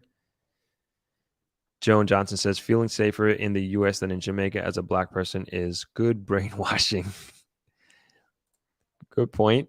Expat says, thank you for sharing. This is awesome content. Expat Lifestyle says, thanks. Chris says at Throp, if there is such a shortage of labor and many talented young people from college in Jamaica, is it the money being offered the issue? I think so. Let's I guess take a step back here. So we're in the hospitality industry. So we're talking about, I hate to use this term, but it's like this term that everybody can relate to, unskilled labor, right? And unskilled labor in the sense, and it's not the unskilled labor like I would say in the US, because almost all of our team here, they've gone through, before they got here, most of them have gone through some sort of heart training. This is a government training institution specifically for hospitality, because the Jamaican government realized how important hospitality is to Jamaica and its economy. So they created the heart program, all like statutory deductions. Part of that, if you pay taxes here in Jamaica, part of your pay goes towards heart. And so when I'm talking about young people, I'm talking about specifically college graduates. And I think, and this is and I could be wrong with this. So I think when you're college, all right, you're going to want to go into some sort of profession of maybe business, maybe finance, those early, maybe a startup, maybe technology company. And that's what I'm thinking. Like those types of opportunities aren't there for young people here. Maybe you have an engineering degree, software engineering degree. How many companies in Jamaica are you going to go to work for with that sort of thing? At least that's what comes to mind when I think of young college graduates not getting opportunities. Maybe you can't really fulfill your potential. Maybe you are, maybe you're a software engineer and you can only get a job in a bank, and you're like, all right, this is not challenging enough for me. Or maybe, and I don't know if this is true, maybe you can't get a job as an attorney. I don't know. But like, that's what I think is like really those professional jobs that you're coming out with a college degree and you're not getting opportunities. That's what I think when I hear young people are leaving here for opportunities abroad. Duke says, hi all, Hartford, Connecticut finally has a direct flight to Jamaica. Oh, did not know that. What airlines, please, so we know. But I will look that up. That is great news. Mark McCarthy, may I say, crime is not everywhere. Trust me, I spent summer and I didn't see I'm just not around it. Okay. Carl Black says they're not putting infrastructure in place for diaspora investors. The only rolling are out the red carpet for others which most don't look like us, which is a serious problem. The banks are the worst. Yeah, I think we could do more for the diaspora, honestly, and I think we will. There's crime everywhere. Foreigners are buying up and leaving Jamaicans to stay broke in the U.S. Don't let them fool you. I am not selling my land in Jamaica, period. I agree with you. 16 acres, that's a lot of land, and another hotelier told me this. She's like, whatever you do, don't sell your property. Don't sell travelers, because once you sell it, you'll never, ever be able to afford it back again. That's true. And I don't know where your land is, but that's probably the same for you, exquisite Caribbean queen. HB, racism is stressful and it can limit your career potential in corporate America. Large student loan debt and companies want to pay low salary. Yep, that is the reality over there. Crime is horrible. We can all agree. This is from Andrew Blake. Crime is horrible. We can all agree. It all depends on where you buy and how you safeguard your home. Otherwise, Jamaica is a great lifestyle. I agree. Lorraine says, Throp, thank you for a great live as usual. Everyone have a good night. Thanks for joining, Lorraine. I don't know if you're still here. Carl says, HB facts, but keep in mind everywhere and in many forms, the key to be able to identify it. For example, Canada claimed to be multicultural, but the practice anti-Black racism with a fake smile. And Gore says, always fascinates me when people talk about not coming back to Jamaica because of crime. Yes, the crime rate is worrying, but what about the crime hidden trigger happy US where periodically mass shooting? Yeah, we went into that. We went to school shootings on Sunday as well. Ebony X says, these rats want to attack you. Parking is atrocious. Agreed. That Throp, It's from Chris PW. Would it not be the same similar countries abroad? We just had an 80-year-old man killed in the streets while on his mobility vehicle. Yeah, man, and I don't know if you guys saw, like, I think this shooting happened yesterday, or at least it was on the news today. Black dude was sleeping in his home, and the police came and kicked down his door and killed him, like within 1 second of kicking down the door. Like, I hate going into stuff like that, but different things you have to worry about abroad. Dante says, a lot of Jamaicans abroad focus on Jamaicans' crime to distract themselves from the systemic racism that they deal with. Facts. Yes, facts. Every time I am in Georgia for an extended time, dealing with the racism is stifling. Sonia Ross says, yeah, at some point I do want to get into that, the systemic racism. I mean, that's something that I say that I did grow up with and I did experience in the States. I mean, it's in the air you breathe there. I mean, it's in every facet of life. If you really look into things, it's mind-boggling, and sometimes you can't see it, but if you stay in a place long enough and you realize and you see things for what they really are and why certain things are the way they are.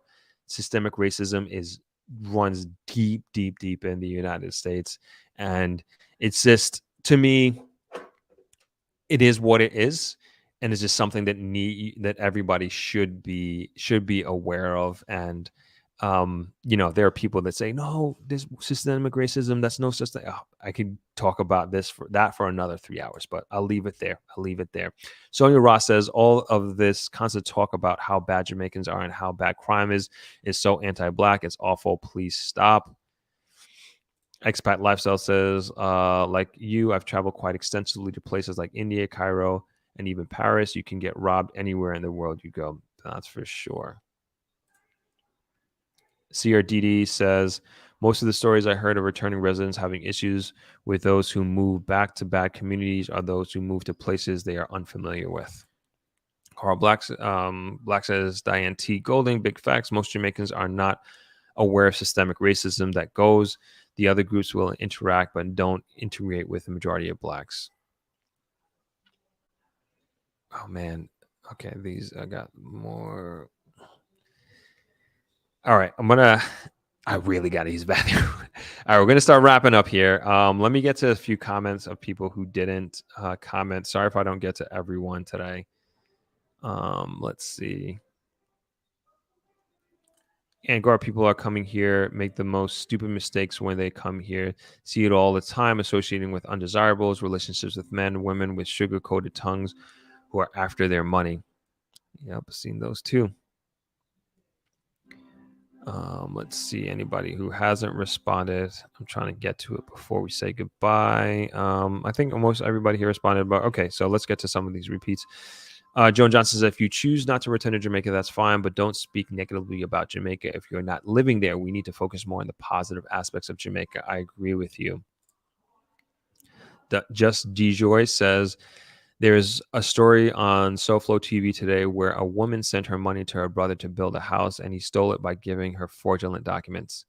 Is that in Jamaica? Because that happens all the time. I always tell people, if you are going to build a house here, be here. I mean, there's so many stories within families, with family members, with friends, sending money down to Jamaica, and they just get their shirt taken off their back. And it happens all the time. I tell people, if you can, try to be here for every construction aspect that you can. If it's only 2 weeks, after the 2 weeks, put everything in a container, close up shop. Unless you're going with it's hard for me to even say that, but that's just kind of my standard rule. There are some good contractors out here, like legitimate contractors. Like there's one company in particular that we work with here, but I can't even say that because I was here for the entire time of the construction. And my best advice is, like, if you can be here for your construction of your Airbnb or whatever it is, do it. Just because you are friends, your family members, like, don't believe that there is inherent trust there. This is business at the end of the day, and you got to treat it like a business deal, and put the bloodline aside and make sure that you really get what you're paying for. Is my best advice. Shayna Love Coaching says you can play commercial while you go to the bathroom intermission. I should, right? Let me see. All right, we're gonna do that. I think I hope I have something here. What do I have? Okay. I got 3-minute and 30-second Negril Beach. Here you guys go. We're gonna use the bathroom real quick. Thank you for that. Thank you for that permission, Shayna. And where are we? Okay. Be right back. I belong to you. I belong to you. Do just what you want. You're the one I trust.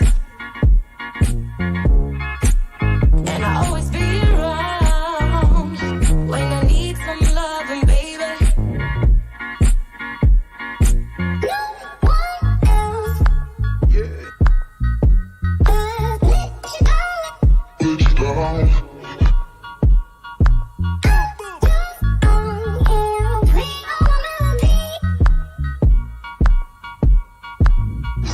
Let you down.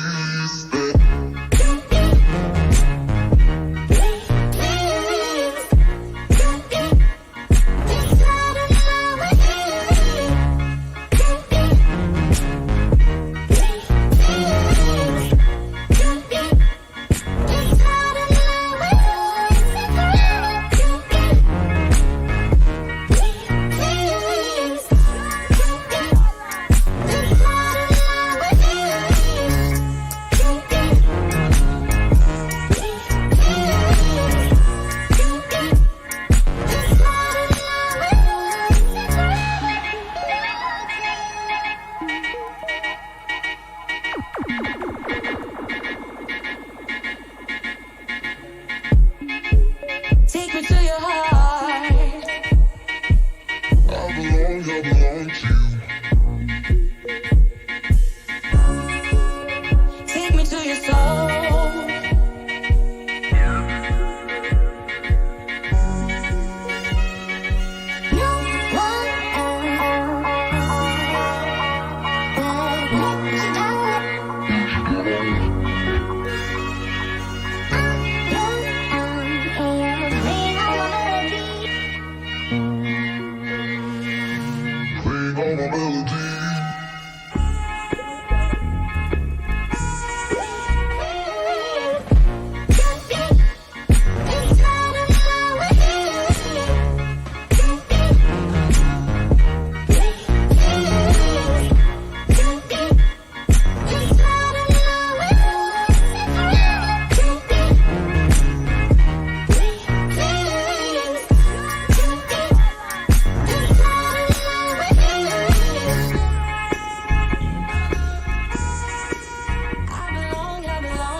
I belong to you. Do just what you want. You're the one I trust. And I always be around when I need some loving, baby. No one else. Yeah. Let you down.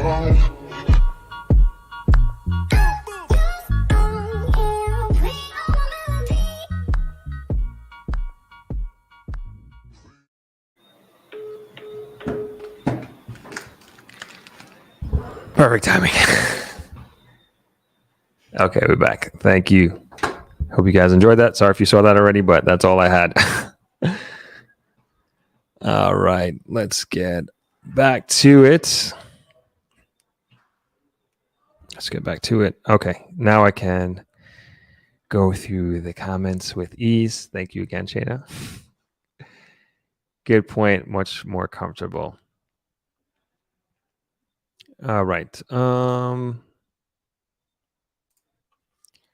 King Naldo says Black Americans outside of New York aren't welcome to foreign blacks. They're saying we are stealing their jobs culture. Check out Tariq Nasheed of the Hidden Colors now voicing his dislike of us. What? That's crazy. Tariq Nasheed. I might hold on. Let me go. I want to make sure I don't miss that. I'm going to type that in as a reminder. Tariq Nasheed. All right, gonna look into that. That's crazy. Thanks for that heads up. Naldo. Mark McCarthy says, thank you. Well appreciate. Love, I need the energy. Dale Clark, how you doing? Chiming in. Oh, a lot of comments here. Okay. Let's get back up. Mark says we have to push even more for development. Absolutely. We definitely are going to give you all the support that we possibly can here for sure, Mark, with your new venture. Joan Johnson says Jamaican news media does a great disservice to Jamaica with their reporting of only negative stories. Thank God for YouTube and channels like yours. Thank you. Thank you. Oh, exquisite. Your land is insane and very cool. Good location. Great parish. All 14 parishes are great. Ruse 1979 says my mother sold her house in Portmore and now I regret it. Oh yeah, that would have been a great place. They're looking to do some big development there from what I hear. Yes, Throp, they are wicked to black people here. It's terrible. Oh man, really sorry to hear that. Carrie Austin says just Googled percentage of Jamaican brain drain. It says 80% have migrated from J to the United Kingdom, United States, and Canada over the past several decades. Yeah. That article, I don't know if the same article you're referring to, but we are the second, and we don't want to be this high in the rankings, like number 2 in the world for nationals leaving its country and moving abroad. Not good. We got to figure out a way to reverse that. Chris BW says, I think there was a great opportunity for Jamaica to have taken advantage of the Windrush scandal. Even now, compensation has not been sorted out for those impacted. Yeah, I hear that. I don't know too much about it, the Windrush situation, but I've been hearing little things here and there. Good night, expat. Thanks for joining. Exquisite Caribbean Queen says, in the U.S., they steal your title and your home like spammers. Oh, boy. Chris PW says, how can we possibly compare with Paradise? I agree. Naldo says, this is the best bathroom break jam ever. This is all I had. We gotta do some more commercials, right? Just in case of situations like that. I'm glad you enjoyed it. Glad everybody enjoyed it. Everybody's commenting on the video. Awesome. Glad you guys enjoyed the video. Ebony X says, no matter where I go in the world, I'm proud to be Jamaican. Absolutely. Same here. Mark McCarthy says, I'm not letting crime deter me.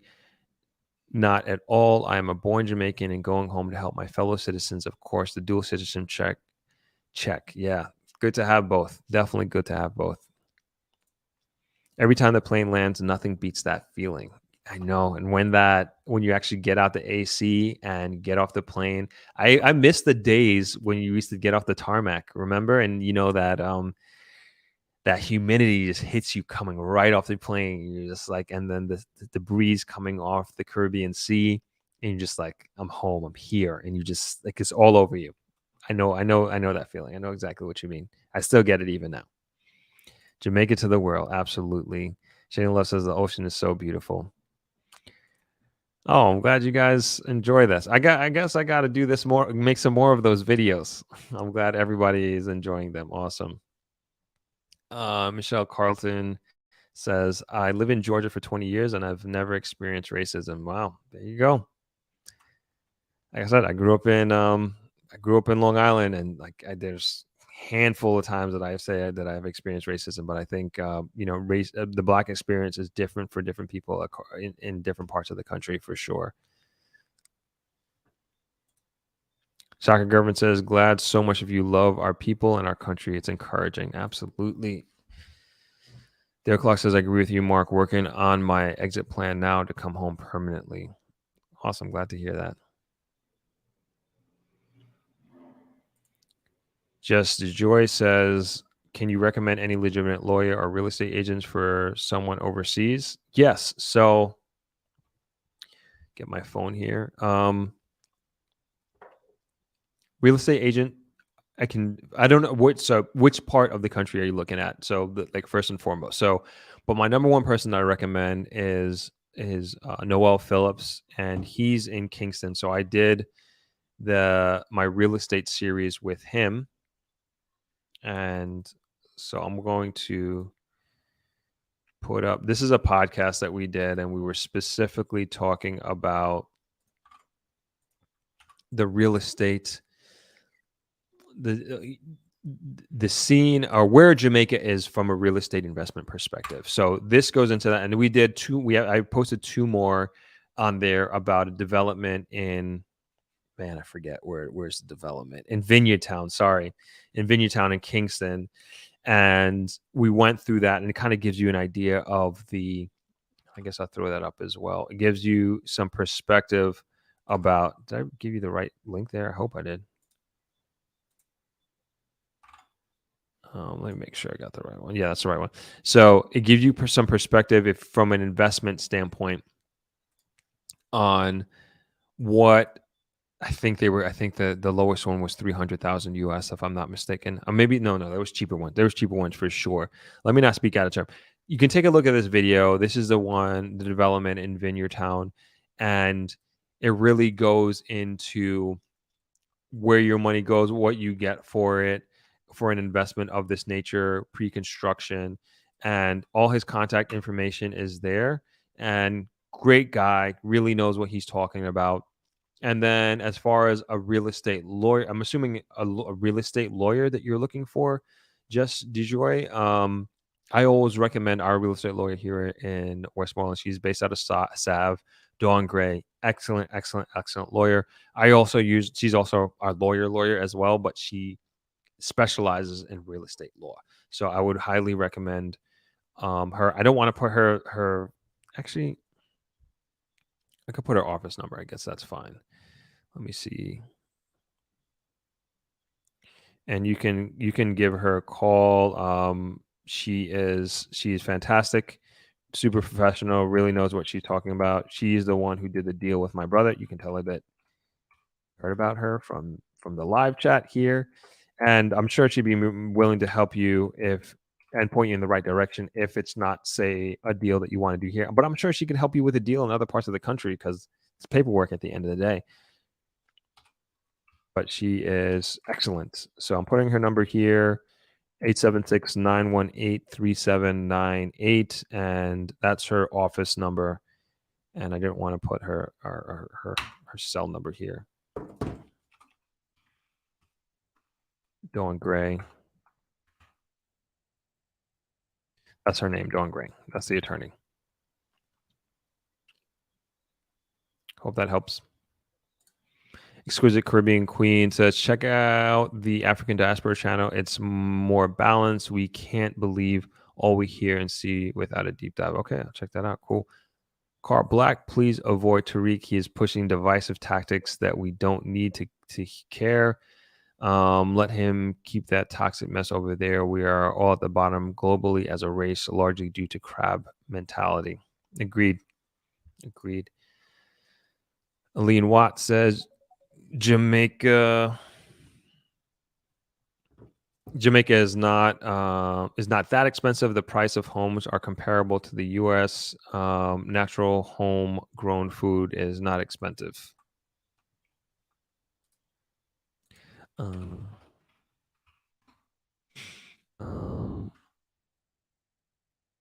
Somebody said Throp. Remember that. And Natalie Holmes says, my first trip in 1999 was an introduction to the tarmac. I had no idea that was coming, but I'm glad I was able to experience it. Okay, cool. Other people have experienced that as well. Yeah, that was one of the great feelings.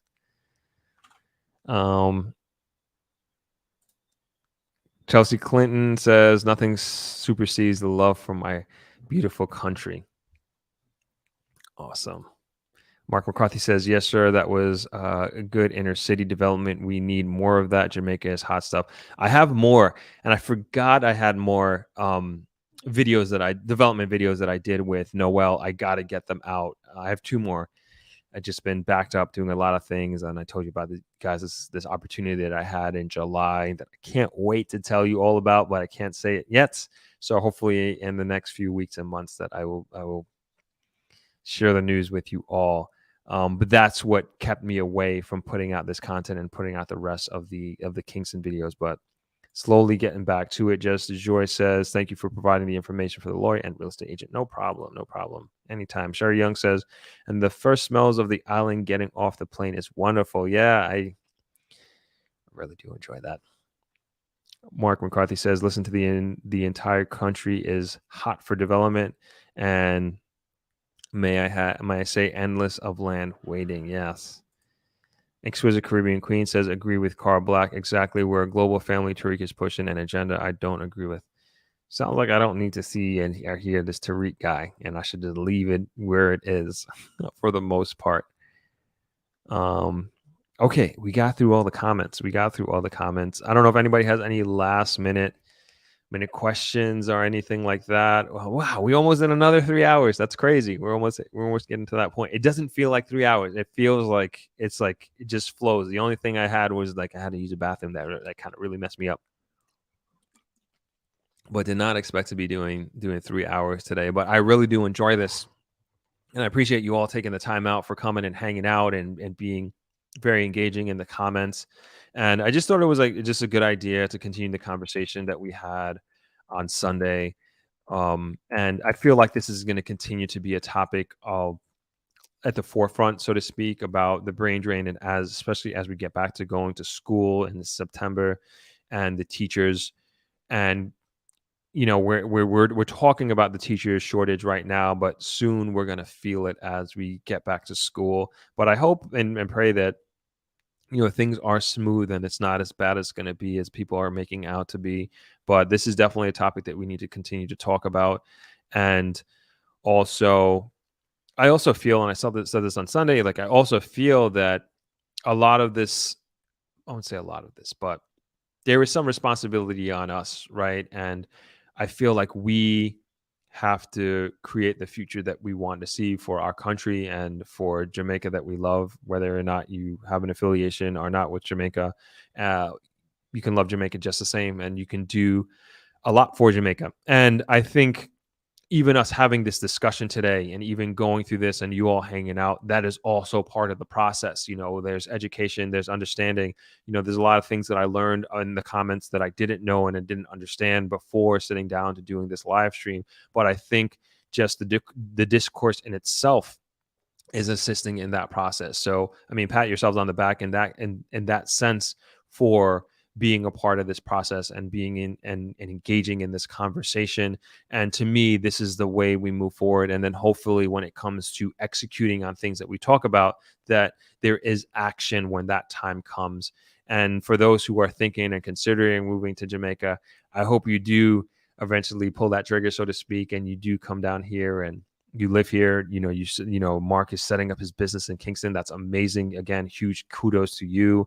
And whatever you're ready to let us know a little bit more about it, we're going to tell everybody about it, and you're going to get as much support as we possibly can give you from this community. And that's what it's about at the end of the day. And this is how we build a community. This is how we build our country. And this is how we create opportunities, not only for us, but also for those that are around us. And at the end of the day, that's definitely one of my biggest goals that we have here.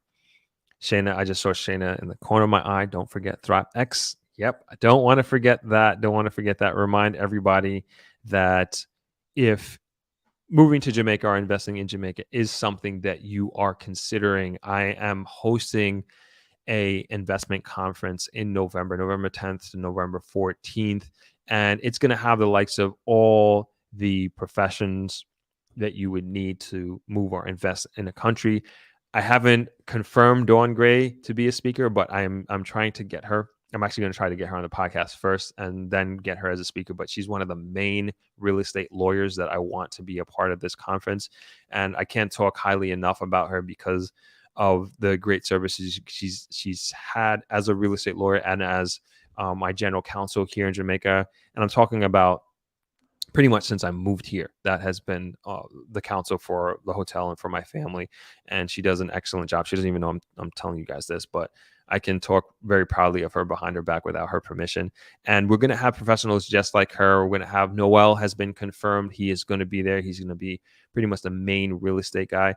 The podcast that I hopefully am dropping, if not Saturday, it will be dropped on Sunday for sure, with St. Alban Clark. He is a local realtor. He's from Montego Bay, but he's moving and looking to set up shop here in Negril very actively. And he's with Remax. Very, very knowledgeable dude on real estate and also specific Negril real estate. He knows more about Negril real estate than like a lot more people do. I'll say that. So he's super knowledgeable about it, and he has a great understanding of the national real estate blanket, if you will, of Jamaica. And he like Noel does a great job of putting real estate in Jamaica in a global context, and St. Alban does that as well. So I really, really appreciate that about both those gentlemen. And he's also going to be a speaker at Throp-X as well. And we're also going to have financial professionals as well, because I know a lot of people are interested in investing in the Jamaica Stock Exchange, which is one of the world's best performing stock exchanges for the last few years. We got the best performing stock exchange 2 years in a row.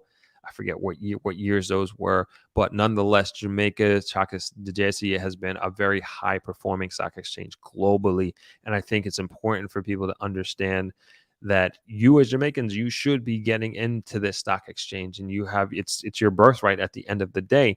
And I think understanding the process from doing that from and being in foreign and being abroad, that you can do that. You can send monthly money down if you're going to do dollar cost averaging and investing in these different Jamaican companies.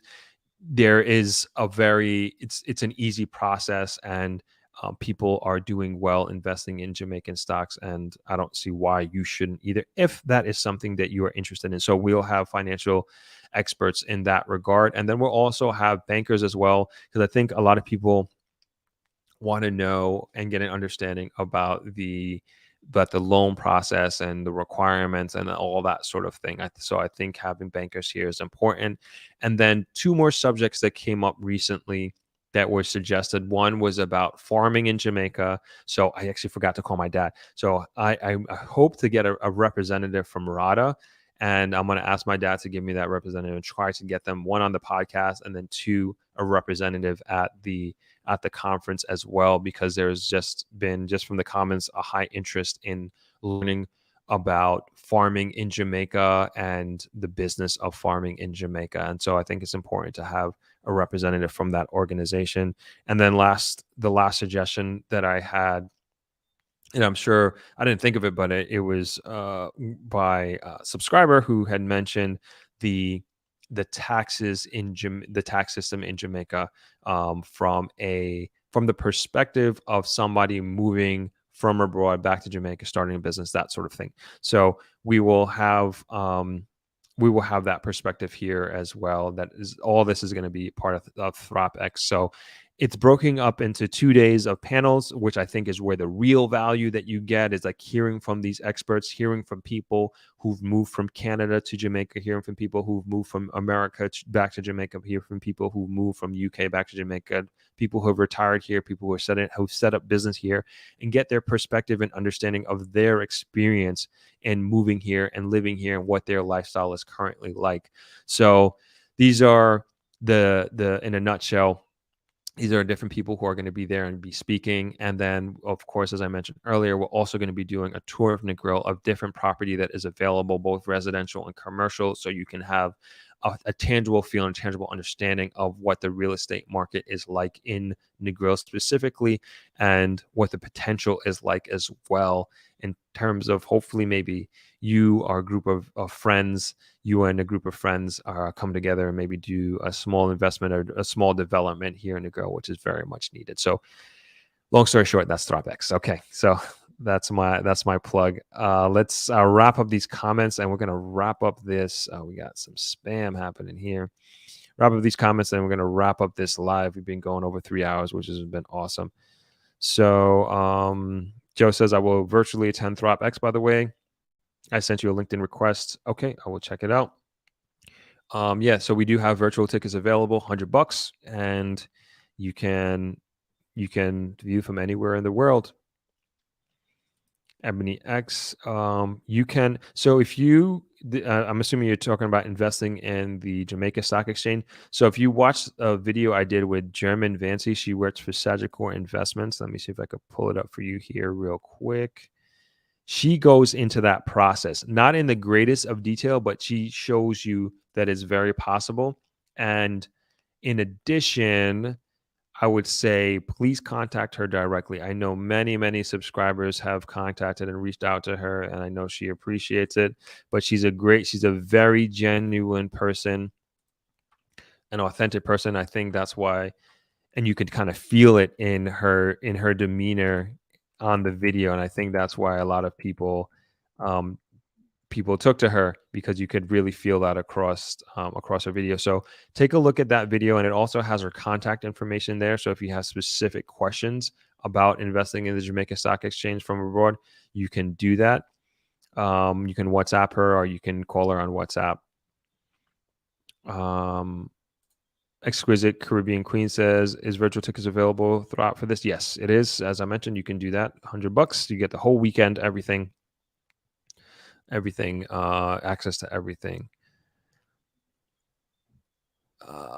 Mark says, well, guys, I just want to put this in the air. I'll be doing my first development in Jamaica, Clarendon, Osborne store, 23 acres. Please look. Yep. Let us know, man. Let us know what you got going on. You are welcome, Chelsea. Thank you for joining. Joe says teachers that leave the U.S., they don't need to sit for exams for teacher certifications. I'm not sure. Can't really speak to that, but we will have teachers at Throp-X as well. Mark says, thank you for this. This is a platform for intellectual individual. Thanks. You're welcome. You're very welcome. Thank you for joining.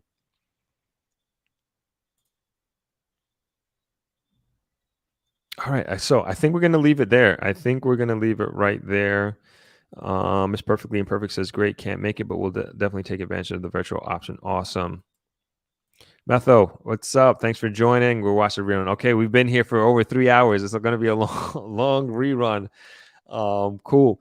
Thank you all for joining. It was a nice evening, nice hanging out. I didn't expect to be going this long, but I don't mind it all. It was easy breezy. I love these kind of conversations and interacting with you all live, and always appreciate it. We will be doing our usual live stream on Sunday. We're going to aim for 11 o'clock Jamaican time. Doing it a little earlier because of the rain. We actually have some sort of weather system moving through, and it's kind of been raining this whole week, and it's been overcast. But we are going to be there on our usual time on the beach, on the deck, and hopefully we can go for an extended period of time and not have to worry about the rain. That's why we were able to go 3 hours on Sunday. But thank you for joining, everybody. Now King Naldo says Strapper is running a marathon today. Yeah, no problem. 3 hours. I do a marathon faster than this, though. But thank you all for joining. Appreciate it. Have a good evening, Shayna. And I will see you all on Sunday. You're very welcome, Ingrid. I'll see you all on Sunday at 11 o'clock. Hopefully you can make it. We'll be going for a few hours, so if you can only chime in for a little bit, that's cool as well.